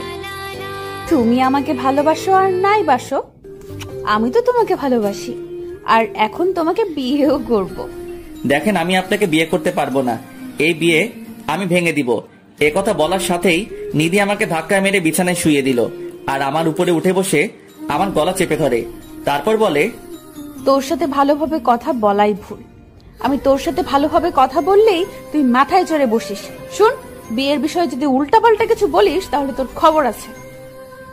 দেখছেন কত বড় ডাইনি একটা, কথায় কথায় খালি ধমক দিবে, চড় দিবে। আমার নাকি আবার এই মেয়েকে বিয়ে করতে হবে। তখন আমি বললাম, আমি আপনাকে কেন বিয়ে করতে যাব? কথায় কথায় আপনার হাতে থাপ্পড় খাওয়ার জন্য? কিছু হলেই আমার সাথে রাগ দেখান, যখন তখন আমাকে ধমক দেন। এই হলো আপনার ভালোবাসা, আর আমার এইরকম ভালোবাসার কোনো প্রয়োজন নাই। ওমা, আমার এই কথা বলার সাথে সাথে নিধি কান্না করে দিয়ে আমাকে জড়িয়ে ধরলো, আর কান্না করতে করতে বলে, তুমি বিশ্বাস করো সীমান্ত, আমি তোমাকে অনেক ভালোবাসি। তোমাকে ছাড়া আমি বাঁচতে পারবো না। আমি জানি আমি তোমার সাথে রাগ করি, ধমক দেই, কিন্তু সবকিছু শুধু তোমাকে নিজের করে পাওয়ার জন্য এমন করছি। তুমি যাতে কোনো মেয়ের সাথে কথা বলতে না পারো বা কারো প্রেমে পড়তে না পারো, তাই তোমাকে সবসময় চোখে চোখে রাখতাম।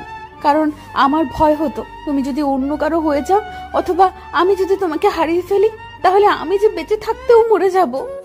আর তাই আমি সব সময় তোমাকে নিজের কাছে রাখতে চাইতাম। আর আমি সব কিছু করছি শুধুমাত্র আমার ভালোবাসাটাকে বাঁচিয়ে রাখার জন্য, কারণ ভালোবাসা ছাড়া বেঁচে থাকাটা যে মৃত্যুর সমান। নিধির কথা শুনে আমি পুরো স্তব্ধ হয়ে গেছি। একটা মানুষ আমাকে এতটা ভালোবাসে যে আমাকে পাওয়ার জন্য এত কিছু করছে, আর নিধি এখন আমাকে জড়িয়ে ধরে কান্না করছে। তখন আমি বললাম, এত ভালোবাসেন আমাকে? বলেই তার মাথায় একটু হাত বুলিয়ে দিলাম।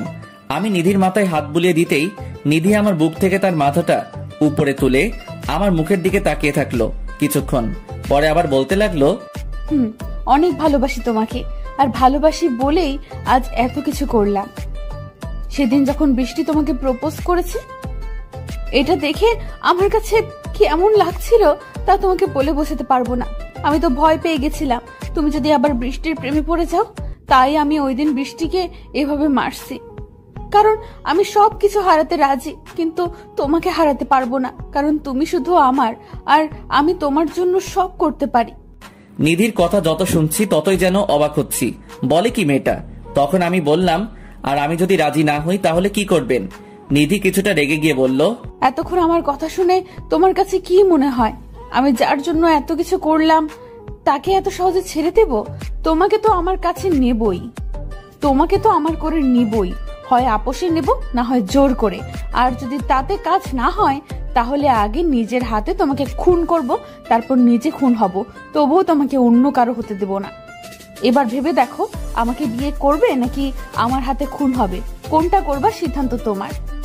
আরে আরে, নিধি তো সত্যি সত্যি পাগল হয়ে গেছে।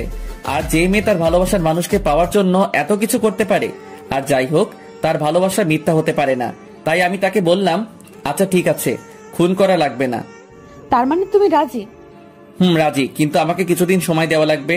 এখন বিয়ে করতে পারবো না, কারণ আমি আপনাকে কখনো ওইভাবে দেখি নাই। তাই আমার কিছু সময় লাগবে নিজেকে ঠিক করার জন্য। আমি এই কথা বলার সাথেই নিধি আমাকে তার শরীরের সমস্ত শক্তি দিয়ে জড়িয়ে ধরছে। মনে হয় যদি পারতো তাহলে আমার বুকের ভিতর চলে যেত। তারপর নিধি বলল, ঠিক আছে, দিলাম তোমাকে সময়, কিন্তু বেশি দিন না, কিন্তু খুব তাড়াতাড়ি আমরা বিয়ে করব। আর এখন থেকে বিয়ের আগ পর্যন্ত আমরা চুপিয়ে প্রেম করব। আচ্ছা আপু, ঠিক আছে, এখন ছাড়ুন, কেউ এসে দেখে ফেলবে। আমি এই কথা বলার সাথে সাথে দেখি নিধি আমার দিকে চোখ বড় বড় করে তাকিয়ে আছে। আর আমি কিছু বলার আগেই আমাকে আবার বিছানায় ফেলে দিয়েই আমার উপর চড়ে বসলো। তখন আমি বললাম, আরে কি করছেন কি? নামুন ওপর থেকে, কেউ এসে পড়বে, তাড়াতাড়ি সরুন। ও আর কিছু বলার আগে নিধি আমার ঠোঁটের উপর টর্চার করা শুরু করেছে। প্রথম দিকে ভালোই লাগছিল, কিন্তু কিছুক্ষণ পরই নিধি আমার ঠোঁটে কামড়ে ধরলো। এমন ভাবে কামড় দিছে যে মনে হয় এখনই ঠোঁট ছিঁড়ে ফেলবে। সরাতে গেলে আরো জোরে কামড় দেয়। আমার অবস্থা এখন যায় যায়। ঠিক এমন সময় আমার ছোট সারা আমার রুমে আসে, আর এসেই, আমি কিছু দেখি নাই। সারার গলার আওয়াজ শুনে নিধি আমাকে ছেড়ে দিয়ে আমার কাছে থেকে সরে যায়, আর সারাকে বলে, কিরে, তোর আর আসার সময় হলো না, এখন কেন আসলি? আমি কি জানি নাকি যে তোমরা এখানে দিনের বেলা দরজা খুলে রোম্যান্স করছো? দরজা বন্ধ করলে কি হয়? আমি মাথাটা নিচে দিয়ে সব শুনছিলাম। তখন নিধি বলে, তা আমার আদরের ননদটা এখন কেন আসছে? আম্মু তোমাদের ডাকতেছে, বলেছে তাড়াতাড়ি আসতে। এ কথা বলেই সারা চলে যায়। তখন আমি নিধিকে বলি, দেখছেন আপনার জন্য এখন কি হলো? আমি এখন সারার সামনে কিভাবে যাব? আমার তো এখন ওর সামনে যেতেই লজ্জা লাগবে। আমার কথা শুনে নিধি একটা হাসি দিয়ে বলে, ওলে আমার লজ্জাবতী বাবু তারে, আরেকবার যদি আমাকে আপু বলছো আর আপনি করে রাখছো, তাহলে একটু আগে যেটা করলাম মনে আছে, সেটা কিন্তু সবার সামনে করব। তখন দেখবো তোমার লজ্জা কোথায় যায়। না না না, আর বলবো না। আপনার লজ্জা না থাকতে পারে, কিন্তু আমার আছে। আবার আপনি বলছিস তুই?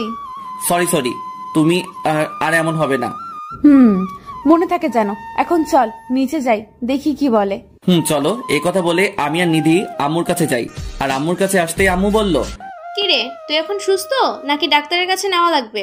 না আম্মু, ঠিক আছি, আমার তেমন কিছু হয়নি। তা তো দেখতেই পাচ্ছি, যে ছেলে বিয়ের কথা শুনে অজ্ঞান হয়ে যায় তার আবার ঠিক থাকা। আম্মুর কথা শুনে অনেক লজ্জা লাগছিল, আর সাথে অনেক রাগও হচ্ছিল নিধির ওপর, কারণ ওর জন্য আম্মু এখন আমায় নিয়ে মজা করছে। আর পাশে তাকিয়ে দেখি নিধিও মিটমিট করে হাসছে। তখন আমি বললাম, আম্মু প্লিজ আর বলো না, এখন কেন ডাকছো তা বলো। ঠিক আছে, বলবো না। এখন বল, তোরা কি সিদ্ধান্ত নিলি? কিসের সিদ্ধান্তের কথা বলছো আম্মু? সত্যি আমি বুঝতে পারি নাই, কারণ আমি ভুলেই গেছিলাম বিয়ের কথা। আমার এরকম হিয়ালিপনা কথা শুনে নিধি পাশ থেকে নিধি বলে, এই তোমার কি মাথাটা গেছে নাকি? মা আমাদের বিয়ের কথা বলছে। কি মেয়ে রে বাবা, আম্মুর সামনে কিভাবে নিজের মুখে নিজের বিয়ের কথা বলে, একটু লজ্জা করে না? আর আমার আম্মুকে মুহূর্তেই নিজের মা বানিয়ে নিল, মনে মনে বললাম। তখন আমি বললাম, আম্মু আমি এখন কোনো বিয়ে টিয়ে করতে পারবো না, ওই কি বললা তুমি? না মানে আম্মু, আমি এখন বিয়েটা করতে চাচ্ছি না, আমার আরো কিছুদিন সময় লাগবে। এটা কি তোদের দুজনের সিদ্ধান্ত? মা, এটা আমাদের দুজনের সিদ্ধান্ত। আসলে ও একটু সময় চাইছে, তাই আমিও রাজি হয়ে গেছি। ঠিক আছে, তোরা যা ভালো মনে করিস, আমরা কিছু বলবো না। আমি তাহলে সবার সাথে কথা বলি যে বিয়ে পরে হবে। ঠিক আছে। নিধি, শুনে রাখ, আজ থেকে সীমান্তের সব দায়িত্ব তোর। মা, এখন থেকে তোর মানুষ তুই সামলে রাখ, আমি আর এর মাঝে নাই। ঠিক আছে মা, তুমি শুধু আমার জন্য দোয়া করো, তাহলেই হবে। তোদের জন্য তো সব সময় দোয়া করি, তা কি বলতে হবে? তোরা ভালো থাকলেই আমরা ভালো থাকি। এ কথা বলেই আম্মু চলে গেল। আর আমি শুধু ভাবছি বিয়ে হলো না, কিছু হলো না, তার আগে আম্মু আমাকে পর করে দিয়ে ওই ডাইনিটার হাতে তুলে দিল। এখন আমার কি হবে একমাত্র আল্লাহই ভালো বলতে পারবে। ঠিক তখনই নিধি বলল, এই যে এত মনোযোগ দিয়ে কি ভাবা হচ্ছে শুনি একটু। না কিছু না, আমি আবার কি ভাববো, জীবনটা মনে হয় এবার তেজপাতা হয়ে যাবে, মনে মনে বললাম। আম্মু কি বললো মনে আছে? আজ থেকে তোমার সব কিছুর দায়িত্ব আমার উপর, আর এখন থেকে আমি যেভাবে বলবো ঠিক সেভাবে চলবে। যদি একটু এদিক সেদিক হয় তাহলে মোটেও ভালো হবে না, বলে দিলাম। এটা আবার নতুন কি? আমার তো আগে থেকে আপনার কথা মতো চলতে হয়, আপনার জ্বালায় কোথায় একটু শান্তি পাই। কথা শুনে নিধি পুরো তেলে বেগুনে জ্বলে উঠে বলে, কি বললি তুই? আমি তোকে জ্বালাই? কোথাও শান্তি দেই না তোকে, তাই না? ঠিক আছে, তোকে আমি আরো জ্বালাবো, দেখবো তুই কি করতে পারিস। আর একবার যদি তুই আমাকে আপনি করে বলিস তাহলে দেখবি আমি তোকে কি করি, মনে থাকে জানো। কথা বলে নিধি হনহন করে চলে গেল। আর নিধি এখন আমাকে তুমি করে বললেও রাগ উঠলেই তুই করে বলে। আমার অবশ্য খারাপ লাগে না, কারণ আমিও নিধিকে আস্তে আস্তে ভালোবাসতে শুরু করছি। বর্তমানে এভাবেই চলছে আমার জীবন। সকালে নিধির সাথে কলেজে যাওয়া, তারপর আবার তার সাথেই ফিরে আসা, কলেজে কোনো মেয়ের দিকে না তাকানো, যেটা আগে আমার উপরে হুকুম জারি ছিল, এখন আইন আরো কড়াকড়ি করা হয়েছে। এক কথায় আমার জীবন এখন নিধিময় হয়ে গেছে। ডানে বামে ওপরে নিচে যেদিকেই তাকাই শুধু নিধি আর নিধি দেখি। কিন্তু সব থেকে বেশি উপভোগ করি নিধির ভালোবাসাটা, কারণ পাগলিটা আমাকে বড্ড ভালোবাসে, যা কয়েকদিনে বেশ ভালোভাবে বুঝতে পারছি। আর আমিও আমার পাগলিটাকে অনেক ভালোবেসে ফেলছি। আজ 3 মাস হলো নিধি আমার জীবনটা পুরোপুরি ভাবে দখল করে আছে, আমাকে এক মুহূর্তের জন্য চোখের আড়াল করতে চায় না। আজ আমি আর নিধি একসাথে কলেজে যাচ্ছি, কিন্তু রিক্সা দিয়ে। তখন নিধি বলল, সীমান্ত, তুমি আমাকে কতটা ভালোবাসো? নিধির মুখে এমন প্রশ্ন শুনে একটু অবাক হলাম, বলাই যায়। তাই আমি বললাম, কতটা ভালোবাসি তা তোমাকে কেমন করে বুঝবো? ভালোবাসা কি পরিমাপ করা যায় নাকি? প্লিজ তবুও বলো না কতটা ভালোবাসো আমাকে, আমার খুব শুনতে ইচ্ছে করছে, বলো না প্লিজ প্লিজ প্লিজ। মাঝে মাঝে নিধির এই বাচ্চামাগুলো দেখলে খুব হাসি পায়, আবার ভালো লাগে। তখন আমি নিধিকে বললাম, তোমাকে কতটা ভালোবাসি তা হয়তো তোমাকে বলতে পারবো না, কিন্তু এতটুকু বলতে পারি, তোমার কোলে মাথা রেখে আমি আমার জীবনের শেষ সূর্য অস্তটা দেখতে চাই। জীবনের অনেকটা পথ একা হেঁটেছি, কিন্তু আজ থেকে জীবনের বাকিটা পথ তোমার সাথে হাতে হাত রেখে চলতে চাই। যখন তুমি বুড়ি হবে আর তোমার নাতি নাতনিদের সাথে গল্প করবে, তখন আমি তোমার গল্প বলার কারণ হতে চাই। আর যখন আমি হারিয়ে দূর আকাশের তারা হয়ে যাব, তখন আমার যে স্মৃতিগুলো তোমার বেঁচে থাকার শক্তি হবে, আমি সেই স্মৃতিগুলোর কারণ হতে চাই। তোমাকে নিয়ে আরো অনেক কথা আছে যা আমি হয়তো বলে শেষ করতে পারবো না। আর এগুলো যদি তোমার কাছে ভালোবাসা মনে হয়, তাহলে আমি তোমাকে অনেক ভালোবাসি। আমি কথাগুলো বলে দেখি নিধির 2 চোখ বেয়ে পানি পড়ছে। তখন আমি বললাম, এই তুমি কান্না করছো কেন? তুমি আমাকে এতটা ভালোবাসো তা আমি ভাবতেও পারি নাই, তাই তোমার কথা শুনে আনন্দের চোখ দিয়ে পানি চলে আসছে। আর নিধির সাথে কথা বলতে বলতে কলেজে চলে আসি। তখন আমি, হইছে, এখন আর কান্না করতে হবে না, কলেজে চলে আসছি, তুমি তোমার ক্লাসে যাও আর আমি আমার ক্লাসে যাই। আমি রিক্সা ভাড়া দিয়ে ক্লাসের দিকে যাচ্ছিলাম, এমন সময় কে জানি আমার কাঁধে হাত দিল। পিছনে ফিরে দেখি আমার বন্ধু আতিক, কিন্তু কেন জানি মনে হয় ওর মন খারাপ। তাই আমি বললাম, কিরে বেটা, মন খারাপ কেন? মায়া কি তোকে আবার ছেঁকা দিল নাকি? মায়া আতিকের গার্লফ্রেন্ড, তাই একটু মজা করলাম। দোস্ত, তোর সাথে আমার কথা আছে, খুবই ইম্পর্টেন্ট। বল, আমি শুনছি। দোস্ত, মায়ের বিয়ে ঠিক হয়ে গেছে, আর আমি মায়াকে ছাড়া থাকতে পারবো না। কি বলিস তুই? এখন কি করবি? আমি মায়াকে বিয়ে করব, তুই যে কোনো একটা ব্যবস্থা কর প্লিজ। আচ্ছা কান্না করিস না, এখন বল মায়া কোথায় আছে? মায়া ওর ক্লাসে আছে। আচ্ছা তুই থাক, আমি আসছি। এ কথা বলেই আমি মায়ার ক্লাসে যাই। আর মায়া এবার ইন্টার প্রথম বর্ষে পড়ে। আমি ক্লাসে গিয়ে দেখি মায়া মন খারাপ করে ক্লাসের রুমে বসে আছে। আমি গিয়ে সোজা মায়ার হাত ধরে টেনে পাশে একটা খালি ক্লাসরুমে নিয়ে যাই। দেখি সাথে আরো 2টা মেয়ে আসছে। কিন্তু তারা একটু দূরে দাঁড়িয়ে আছে। তখন আমি মায়াকে বললাম, মায়া তুমি কি আতিককে ভালোবাসো? ভাইয়া, আমি আতিককে অনেক ভালোবাসি, ওকে ছাড়া বাঁচতে পারবো না। বিয়ে করবে আতিককে? করব, কিন্তু কিভাবে? পরিবার জানলে সমস্যা হবে। ওই ব্যবস্থা আমি করব, তুমি কাউকে কিছু বলবে না। আর কালকে তুমি এই ঠিকানায় চলে আসবে, বাকিটা আমি দেখব। আচ্ছা ভাইয়া, আমি সময় মতো চলে আসবো।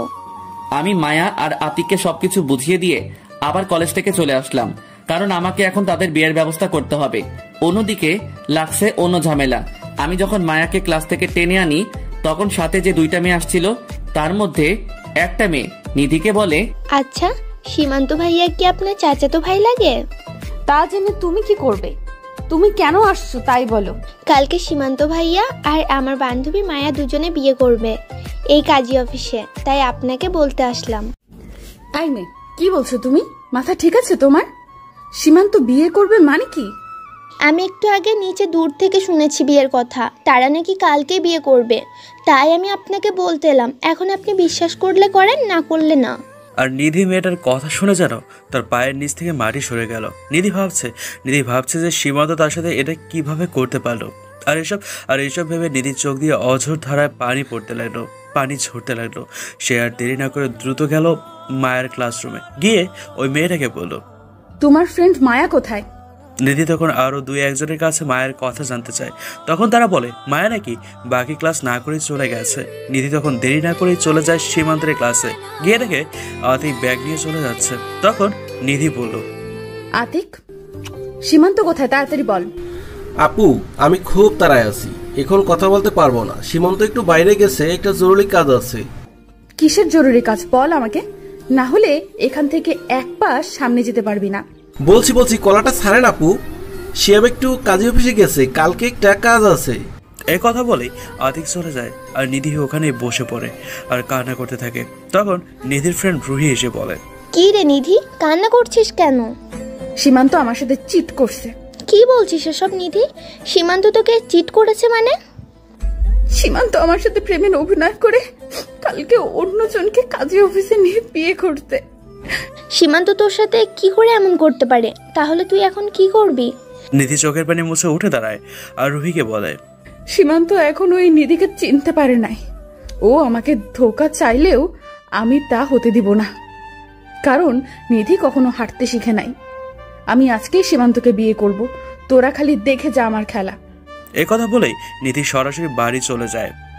যাওয়ার সময় সীমান্তকে বেশ কয়েকবার কল দেয় নিধি, কিন্তু সীমান্ত রিসিভ করে না। আর নিধি তখন সত্যিই ধরে নেয় সীমান্ত তাকে ধোকা দিচ্ছে। আর এসব যতই নিধি ভাবছে, তার রাগ যেন ততই বাড়ছে। নিধি বাড়িতে এসে ড্রয়িং রুমের জিনিস একটা একটা করে ভাঙতে থাকে। আর জিনিস ভাঙার শব্দ পেয়ে বাড়ির সবাই তাড়াতাড়ি ড্রয়িং রুমে এসে দেখে নিধি সব ভাঙছে। তখন নিধির মা বলে ওঠে, কি রে, কি হয়েছে তোর? এভাবে জিনিস কেন ভাঙছিস? বল কি হয়েছে? আমি আজকেই সীমান্তকে বিয়ে করতে চাই। নিধির এমন কথা শুনে সবাই অবাক হয়ে গেল। তখন নিধির মা বলল, তুই কি বলছিস? আজকে বিয়ে করবে মানে? বিয়ে কি কোনো ছেলে খেলা নাকি যে তুই বললি আর বিয়ে হয়ে গেল? আমি যখন বলেছি আজকে বিয়ে করব, তার মানে আজকেই করব। তোমরা কিভাবে ব্যবস্থা করবে তা তোমরা জানো। আর যদি আজকে বিয়ে না হয় তাহলে আমি আত্মহত্যা করব, আর আমার মৃত্যুর জন্য তোমরা দায়ী থাকবে।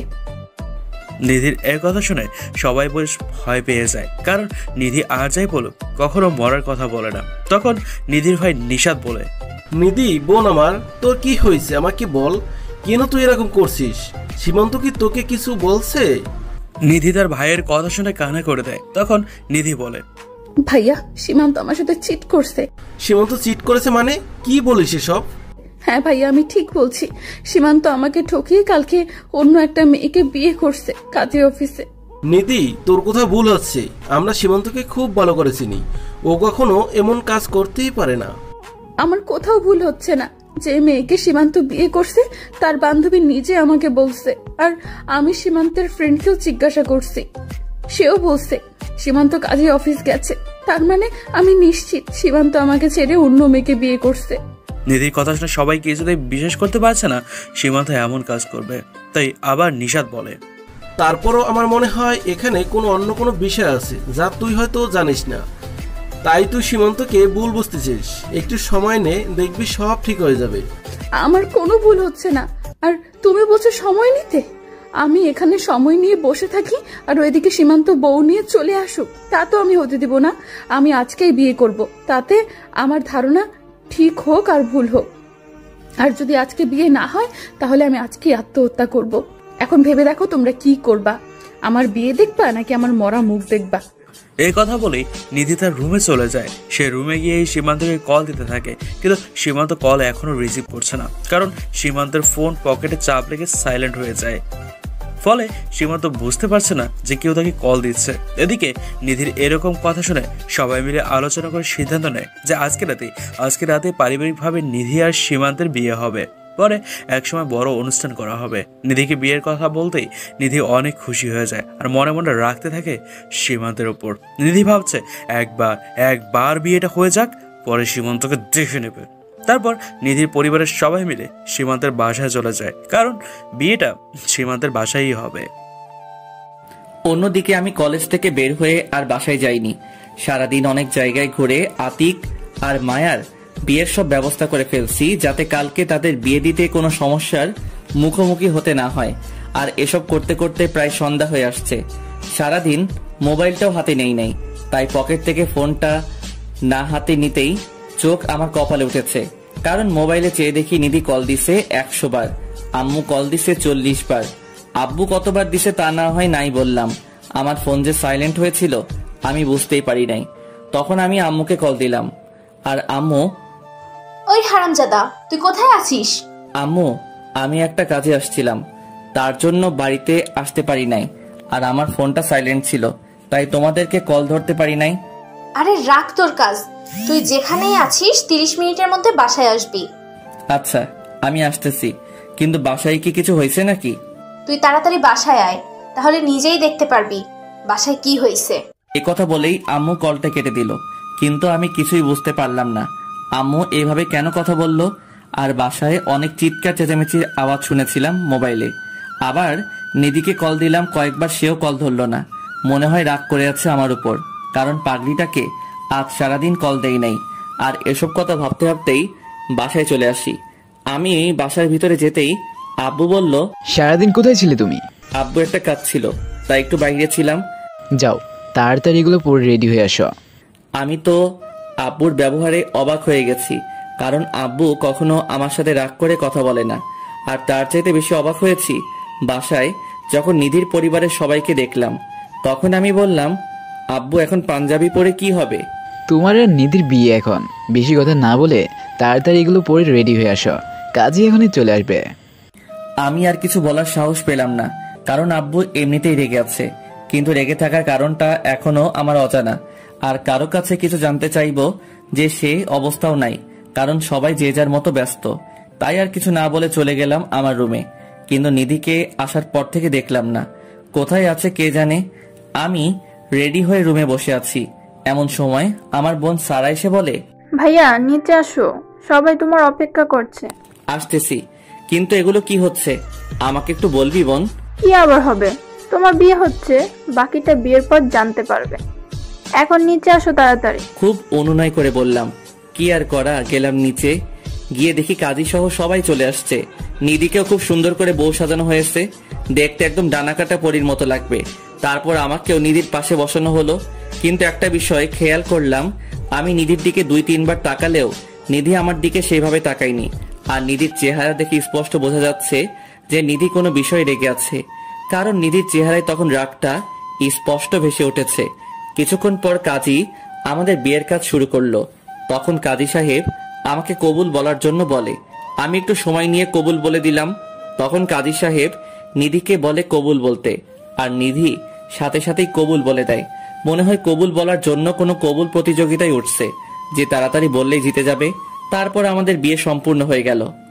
আমাদের বিয়ের পরে বাহির থেকে যারা আসছিল তারা খাওয়া দাওয়া করে চলে গেল। আর এতক্ষণ সময় আমি আর নিধি একসাথে বসেছিলাম, কিন্তু নিধি আমার সাথে কোনো কথা বলেনি। আমি ওর দিকে তাকালেই রাগী চোখে আমার দিকে তাকায়, তাই আমিও ভয়ে কিছু বলতে পারি নাই। সবাই চলে যাওয়াই এখন শুধু আমাদের বাসায় নিধির পরিবারের লোকজন ছাড়া আর কেউ নাই। আর তখন আমার আব্বু বলে, এই তোমরা সবাই এখানে আসো, এখন সীমান্তের বিচার হবে। আমার বিচারের কথা শুনে সোফায় বসাচ্ছিলাম, সেখান থেকে লাফ মেরে দাঁড়িয়ে গেলাম আর বললাম, আমার বিচার মানে কি করছি আমি যে আমার বিচার করবেন? তুই মনে হয় জানিস না তুই কি করছিস? তোমরা যদি না বলো তাহলে আমি কি করে জানবো যে আমি কি করেছি? আর আমার জানা মতে এমন কিছু আমি করি নাই যার জন্য তোমরা আমার বিচার করবা। কথাটা খুব আত্মবিশ্বাসের সাথে বললাম। আমার এভাবে কথা বলা দেখে আব্বু বলল, তুমি কালকে কোনো মেয়েকে কাজী অফিসে নিয়ে বিয়ে করতে চাইছো? তোমার সাথে নিধির বিয়ে ঠিক হয়ে আছে, তারপরে তুমি কিভাবে এমনটা করতে পারলা?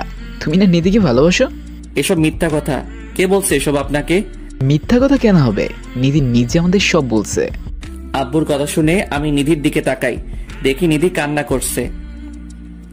তখন আমি নিধিকে বলি, নিধি তুমি এগুলো কি বলছো? আমি কাল বিয়ে করছি মানে কি? আমি কাল বিয়ে করছি মানে কি? আর তুমি এই খবর কোথায় শুনলা? তুমি যাকে বিয়ে করবা তার বান্ধবী নিজে আমাকে বলছে, আর আমি তোমার বন্ধু আতিককে জিজ্ঞেস করছি, সেও বলল তুমি কাজী অফিসে গেছো কি কাজ করতে। তার মানে তুমি কালকে বিয়ে করবে এটা নিশ্চিত। আমি এখন মোটামুটি ধরতে পারছি ভুলটা কোথায় হয়েছে, কিন্তু শিওর হওয়ার জন্য বললাম, আমি যাকে বিয়ে করব তার নামটা কি তুমি জানো? জানলে বলো। জানি, তার নাম হলো মায়া। এবার আমার হাসি চলে আসলো আর আমি সবার সামনে হু হু করে হাসতে লাগলাম। আর এভাবে হাসতে দেখে সবাই অবাক হয়ে যায়। তখন আব্বু বলল, তুমি এভাবে হাসছো কেন? আগে আসল কারণটা বলো। নিধি যা বললো তা কি সত্যি নাকি? সত্যি, কিন্তু কি তোমার এত বড় সাহস? তুমি অন্য একটা মেয়েকে বিয়ে করবে? আজকে তোমার খবর আছে। বললে আব্বু যখন আমাকে মারতে আসবে তখন আমি বললাম, আব্বু প্লিজ থামেন, আগে আমার কথা পুরোটা শুনেন, তারপর আমার বিচার করেন। হ্যাঁ বলো, কিন্তু অন্যায় যদি তোমার হয় তাহলে খবর আছে আজকে। তারপর আর কি, আমি একে একে সারাদিনের সব কাহিনী খুলে বললাম। আর আমার কথা শুনে সবাই মাথা নিচু করে ফেলে। তখন নিধির মা বলল, আমি আগেই বলেছিলাম সীমান্ত এমন কাজ করতেই পারে না। শুধু শুধু নিধির কথা শুনে এত কিছু করতে হলো, আর সীমান্তকে এত কথা শুনতে হলো। সব দোষ নিধির। এই কথা শুনে নিধি ভ্যা করে কেঁদে দিয়ে বলে, আমি কি জানতাম নাকি ওই মেয়ে আমাকে মিথ্যা বলছে? আমি জানলে কি আর এরকম করতাম নাকি? আমি সব করছি সীমান্তকে হারানোর ভয়ে, কারণ ও যদি কিছু করে ফেলে তাহলে আমার কি হবে? এরপর শুধু তখন আমার আম্মু নিধির মাথায় হাত বুলিয়ে বলে। আম্মুর এই কথা শুনে নিধি লজ্জায় লাল হয়ে সেখান থেকে চলে যায়। আর আমি চলে যাই ছাদে। ছাদে গিয়ে ভাবতে থাকি, কি থেকে কি হয়ে গেল। যেখানে আজ দিনের বেলাতেও কত সুন্দর সিঙ্গেল ছিলাম, আর রাত না হতেই হয়ে গেলাম ডাবল। ভাবছিলাম আরো কয়েকদিন সিঙ্গেল লাইফের মজা নিব, কিন্তু ডাইনিটা তার হতে দিল না। ছাদে একা দাঁড়িয়ে এসব ভাবছিলাম, তখন আমার বোন এসে বলে, কিরে ভাই আজ রাত কি ছাদেই পার করবা নাকি? কয়টা বাজে? সে খেলা আছে? তাড়াতাড়ি রুমে যাও, ভাবি তোমার অপেক্ষা করছে। ঘড়ির দিকে তাকিয়ে দেখি 12:30 বাজে। তাই রুমের দিকে যেতে লাগলাম। আর ভাবছি নিধিকে একটু মজা দেখাবো, তাই বুকের সাহস নিয়ে ঢুকলাম রুমে ঢুকেই দেখি পুরো রুমে ফুল দিয়ে সাজানো, আর খাটের মাঝে বসে আছে নিধি।